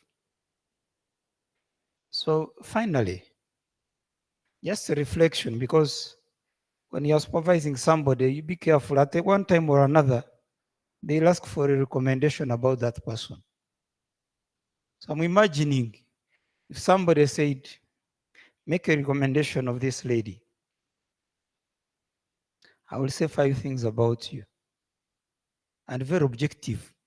So be prepared to get your recommendation straight, which is not easy.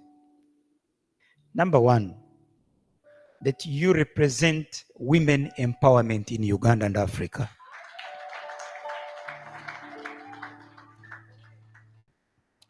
When you read this book, by the end, you will believe what I'm saying about her.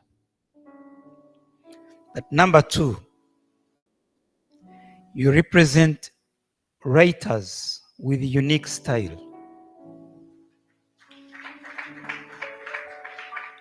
My background has nothing to do with literature. I'm a statistician by training and profession. And I like figures. But I was surprised, and I never thought it would happen. I read a book and I don't want to put it down. I'm going for a meal and I'm eating as I'm reading. And somehow, somewhere, you are carried through to be part and parcel of the book. It is a personal book. You read and you see it is a personal story. There is nothing concocted. And she's not writing to impress you. She's still telling her life journey. But the first title, as I think the publisher told you, it was A Life Worth Emulating. And we had to discuss, and I agreed with that at the end. I think it was about meeting various contradictions in life. Because whenever there is an action, you'll get a reaction. That's life. But how do you handle that situation? But even in terms of a life worth emulating, it really fits that title. So I want to acknowledge that for the people in literature and writing, this style is not usual. She's not going into quoting that and quoting this one and trying to please this one. She's talking from the heart. And she takes the reader with her. So if you don't have time to read, don't start this book. Find a little time, 2-3 days, when you have a nice little holiday, because be careful, it can actually take your time more than you thought. Thirdly, Irene represents holistic smartness. She's extremely smart, physically. She's extremely smart, intellectually, And my PS has said it.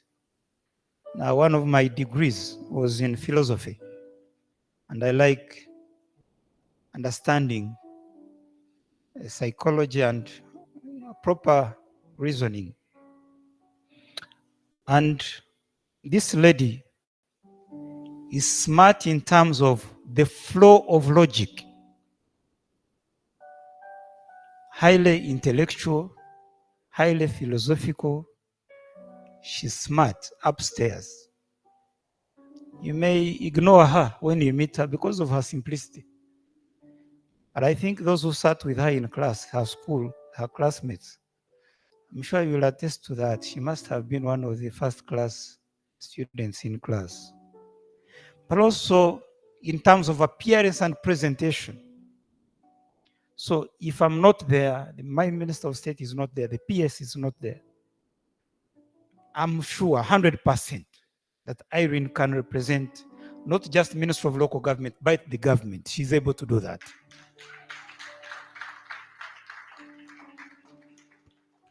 Number 4, Irene, you represent gentility, simplicity, which is intertwined with the strength of an African woman. You know, when the African woman kneels for you, don't think she's being weak. Don't underestimate that one. In fact, if a Munyankole woman kneels for you, you be careful. It's not part of our... When we grow in Uganda, you know, we learn this.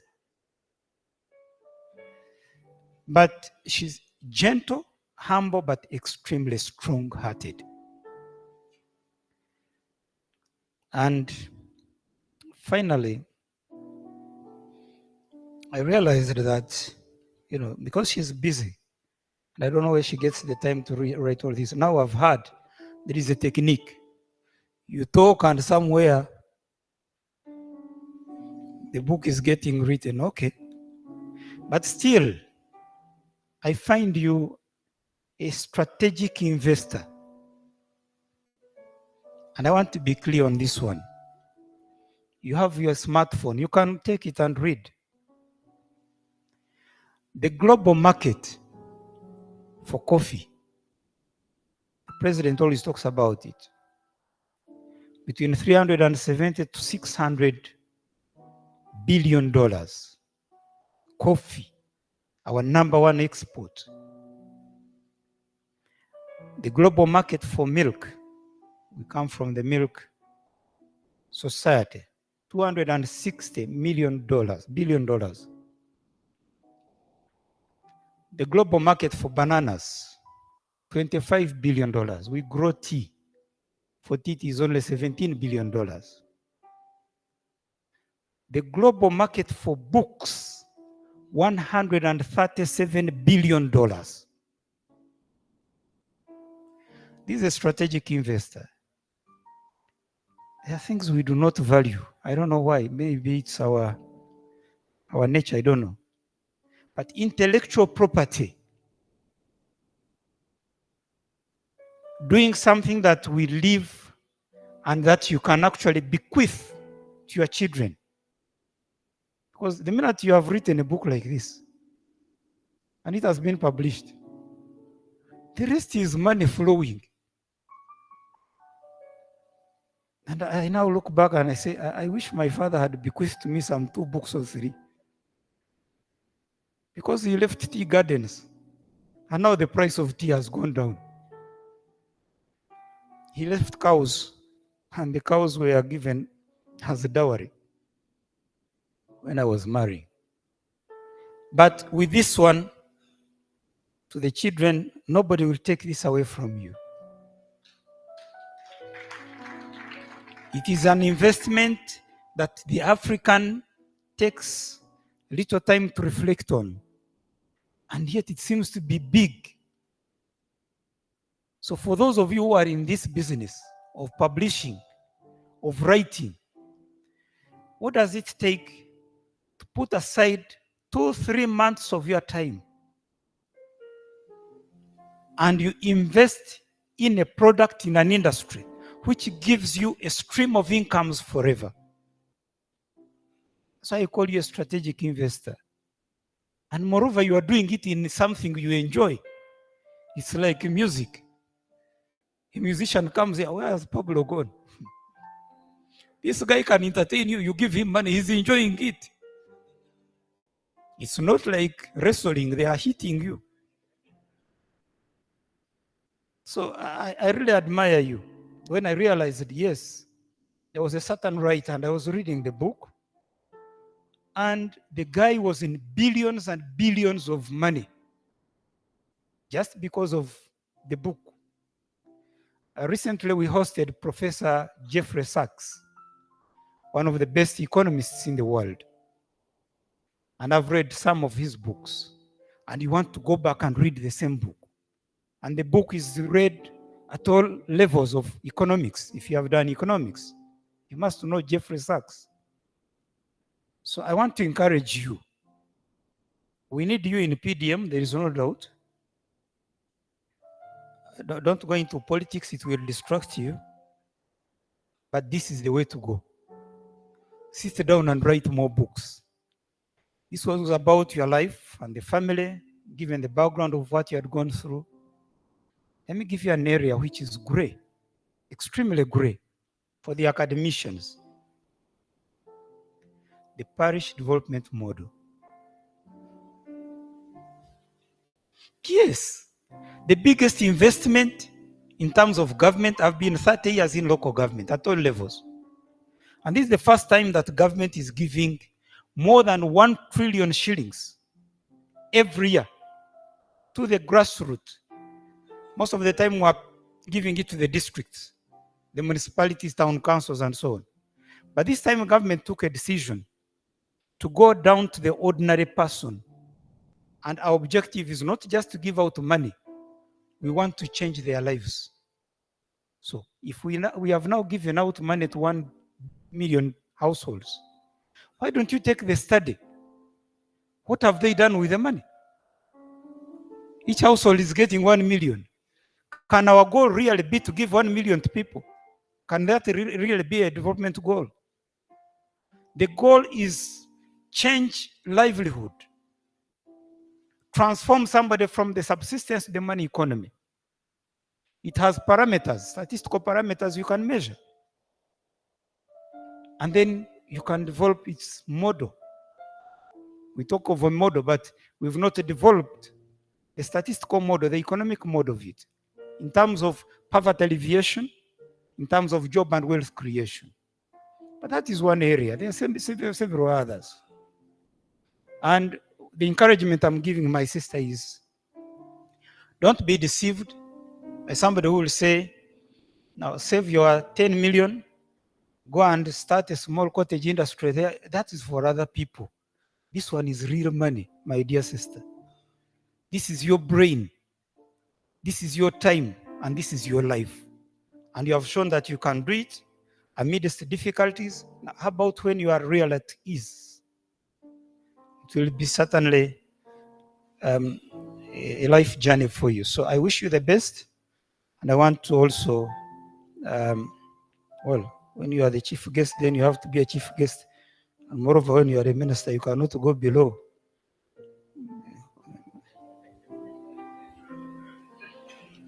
So you've given me a book, and I'm taking it. I will request for another one, because I also have a home library. So I'll buy the 2 books. This is your brain. This is your time, and this is your life. And you have shown that you can do it amidst difficulties. Now, how about when you are real at ease? It will be certainly a life journey for you. So I wish you the best. And I want to also, well, when you are the chief guest, then you have to be a chief guest. And moreover, when you are a minister, you cannot go below.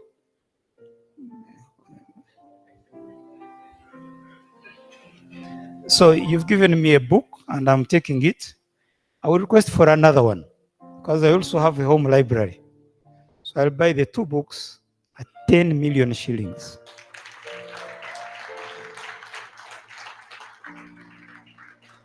I will have to keep saving and saving until. But I want to make sure that you get the worth of your effort. And I want to join the team who are marketing you and marketing your book, because I've read it. I know the value in this book. Thank you. May God bless you. May God bless your family. And may the soul of Paul Mwanguzi rest in eternal peace. Thank you so much.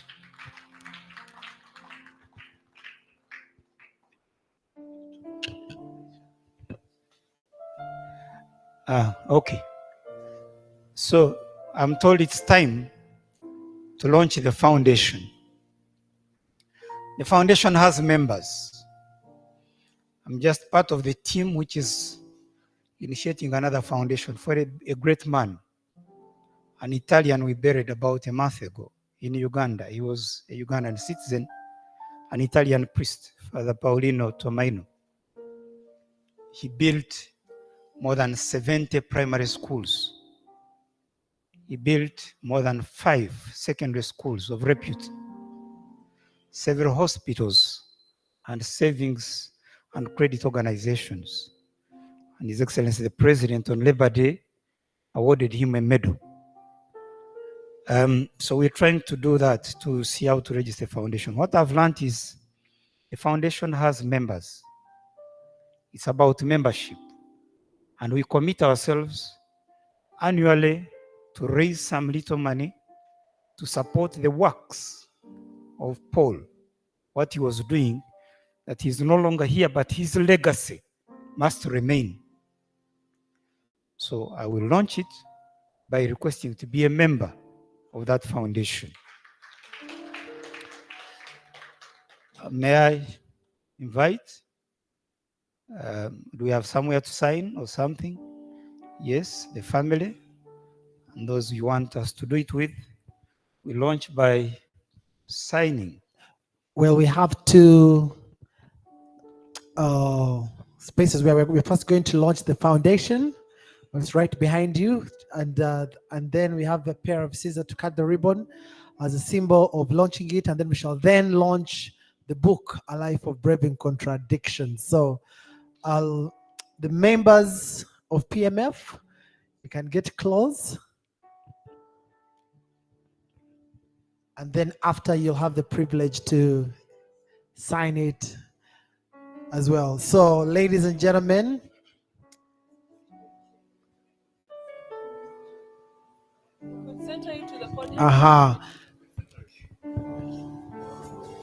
we are people of the light, so we shall put it in the light. And then after this, we shall dedicate the foundation and the book. So Pastor Laban. So the family, come please. This is our foundation, your foundation. And we have the chairperson of the foundation, as well as the initiator.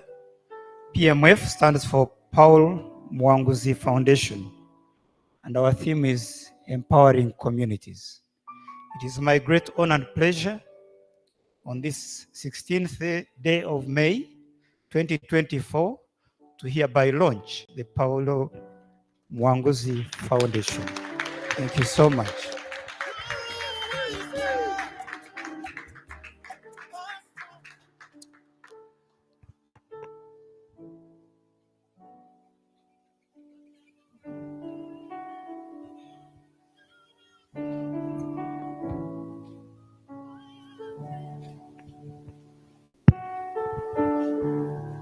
Don't try to copy that signature. It does not sign a check.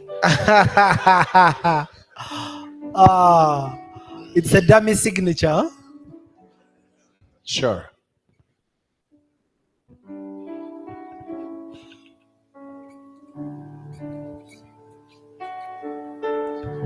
Thank you very much, Honorable Minister.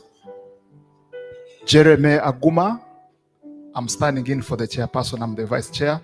Sarah Murunji is not with us, but we have also board members here, all our board members. Just say your name. I'm Frederick Mkwana. Connie Magomu Masaba. Masaba Paul Mwanguzi. I'm Irene Mwanguzi. Irene Kauma. Yeah, those are associate board members. Thank you very much, and may God bless you. Just wondering, do triplets have one signature?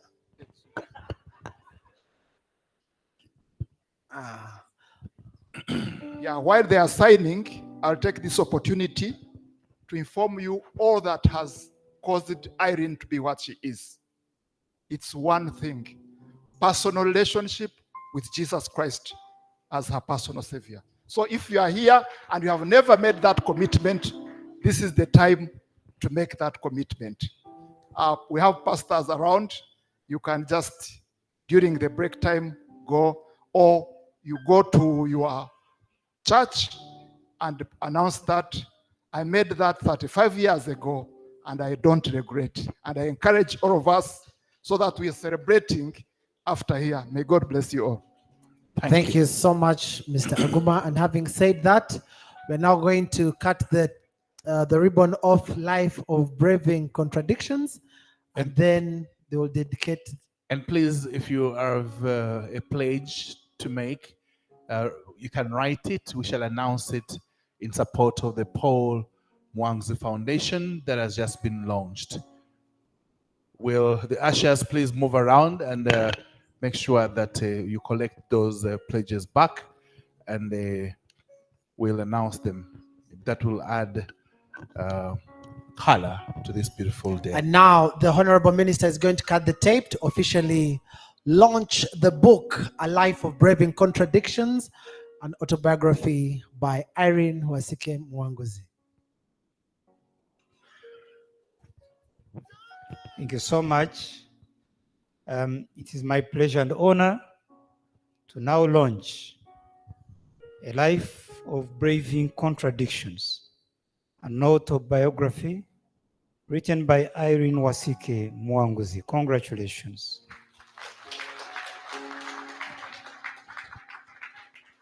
Yee!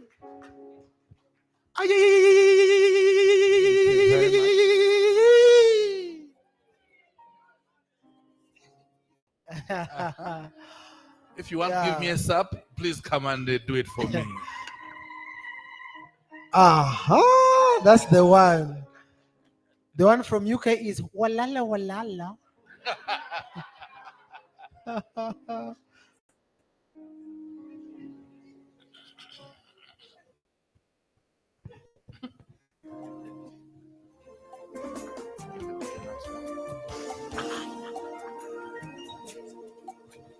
Once again, thank you so much for the contribution. Let's clap for the minister. That's an amazing contribution.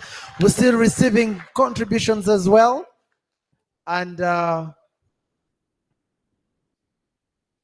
we'll ask the permanent secretary to join and we have a photo moment, because after this we need to make a calendar.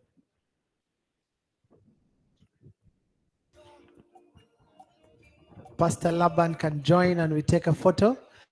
As directed, photographer, you can direct them how you want it to be.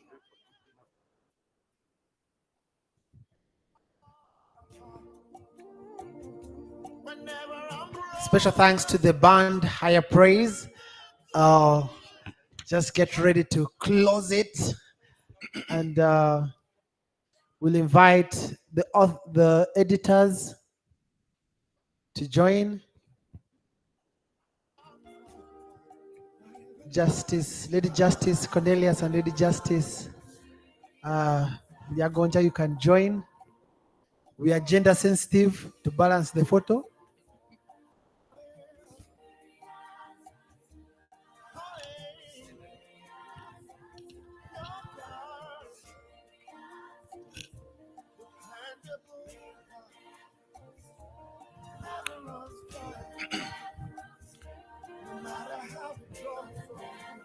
It's not only in engendering the occasion, but raising the bar. Ladies and gentlemen, Nabumali Old Students Association members here present have bought books and also made an additional cash contribution of 1,120,000 Thank you, patron, Mr. Waswa Matovu, for mobilizing these friends from NOSA. If you have written a pledge card, let me have it and we'll get it announced.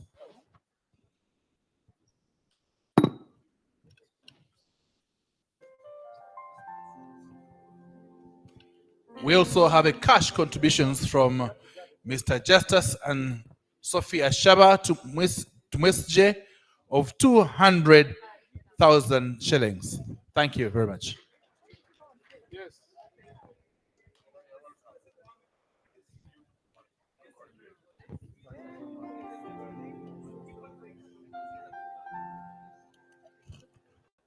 Ashes, you're not coming back to me with this good news.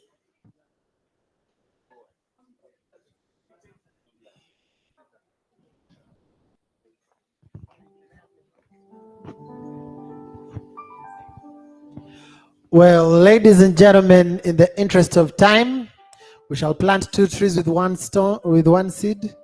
As we continue to receive the pledges, we'll go straight to cutting the cake. Paul, Esther, please go back to Mama for a picture moment.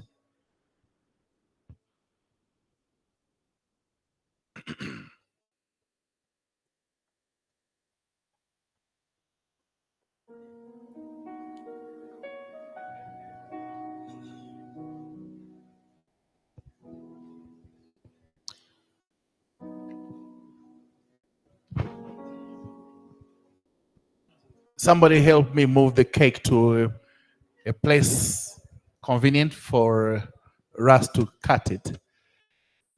From where it is, it's not central enough. And now I shall invite the minister to join Irene Mwanguzi to cut the cake.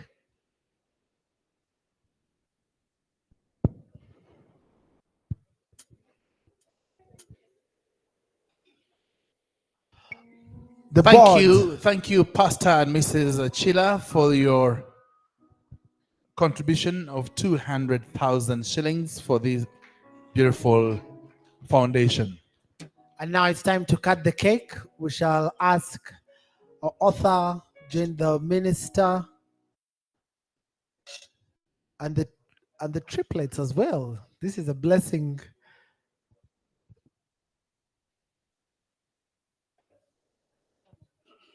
Chairman Board. PMF, not PDM this time, eh?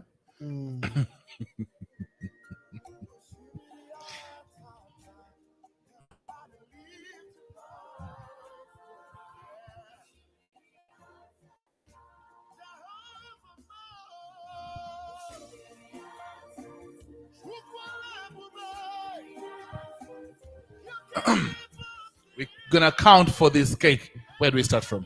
We start from 5, 4, 3, 2, 1. Go! Congratulations. There you Hey, go. where the party poppers? The party poppers. Yes. And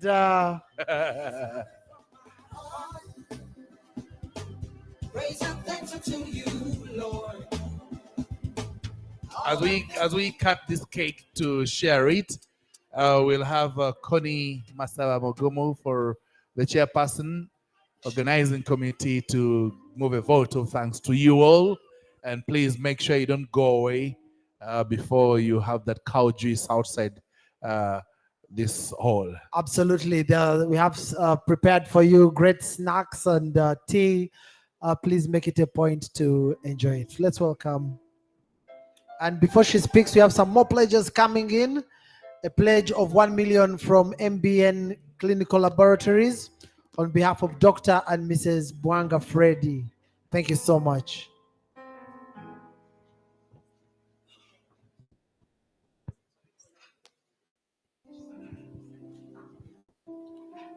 Is Napomali going to sing?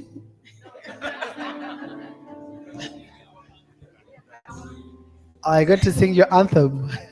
Fair enough.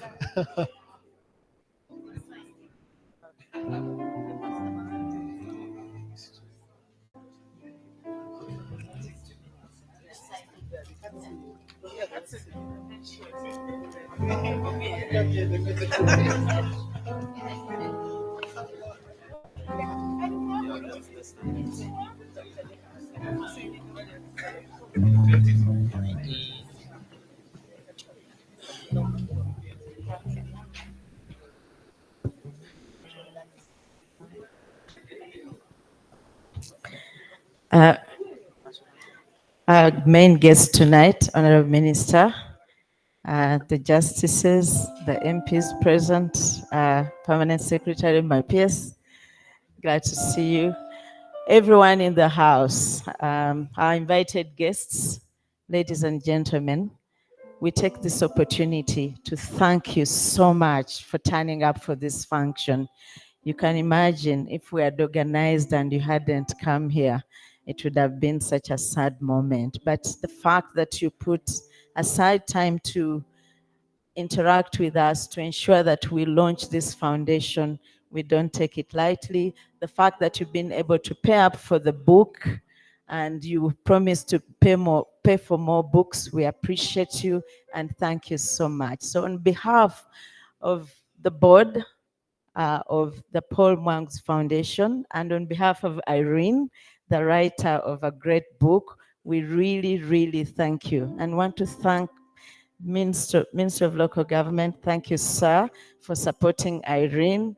Executive support is very important in any performance, and I know it's because she has a lot of your support that she's flying. Thank you, Irene, for being authentic, for being you. And from all the comments we've had and from the book, we will learn a lot. So please, I hope as you go back, you picked a lesson from what has been shared.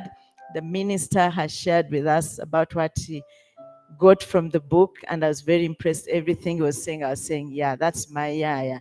Where I come from, we come from Bali. Yaya means sister or brother. Anyone, we call you yaya. So every time I would call and say, yaya, how do we stand? And thank you, board members and the committee, for the energies that you put in, for the time, for the meetings, burning the midnight candles so that we'll be here. And thank you, Irene, for sharing your life, for adding to the knowledge in this world, because you put it on paper, you put it in a book, and this is going to live long beyond our own times. So I just want to take this opportunity again to really thank you on behalf of these members and to call upon you to please join us. I'm a Rotarian and I believe, I'm a Christian and I'm a Rotarian too. We believe in service above self. The foundation is to bring a little smile on the faces of the people in this country that cannot afford the basics of life. So we call upon you to join us. Please contribute. Please become a member. Please buy a book so that we can do good in this world. Thank you so much, and God bless you all.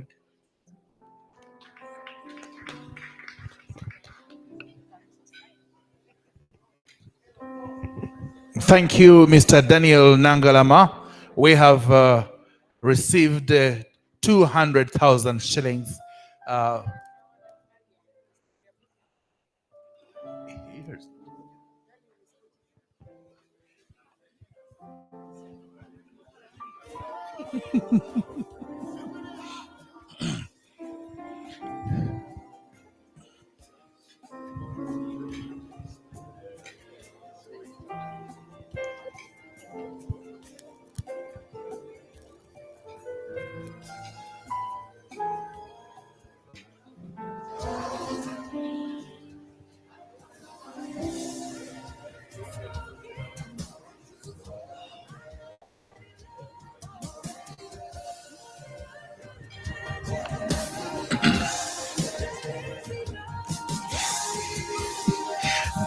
Daniel has been overruled not to make a personal contribution. It will be added onto the NOSA bag. No qualms, please proceed. Therefore, when you're making your record, let's have NOSA go up by 200,000 shillings. And if there is any other NOSA in the house who hadn't been called upon, please join this team.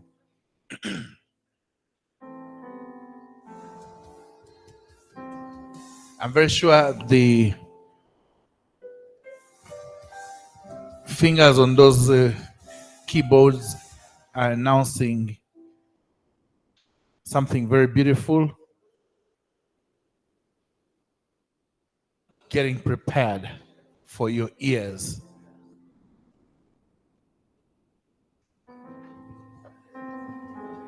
Pastor Laban.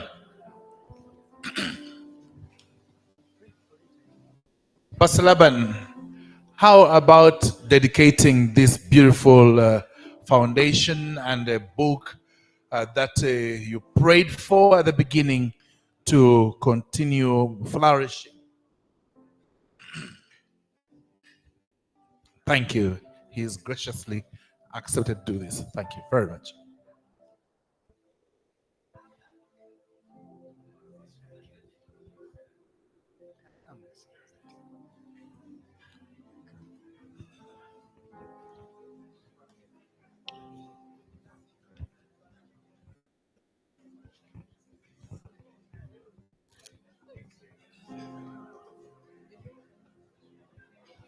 Praise the Lord. We're going to pray a prayer of dedication, dedicating the foundation and dedicating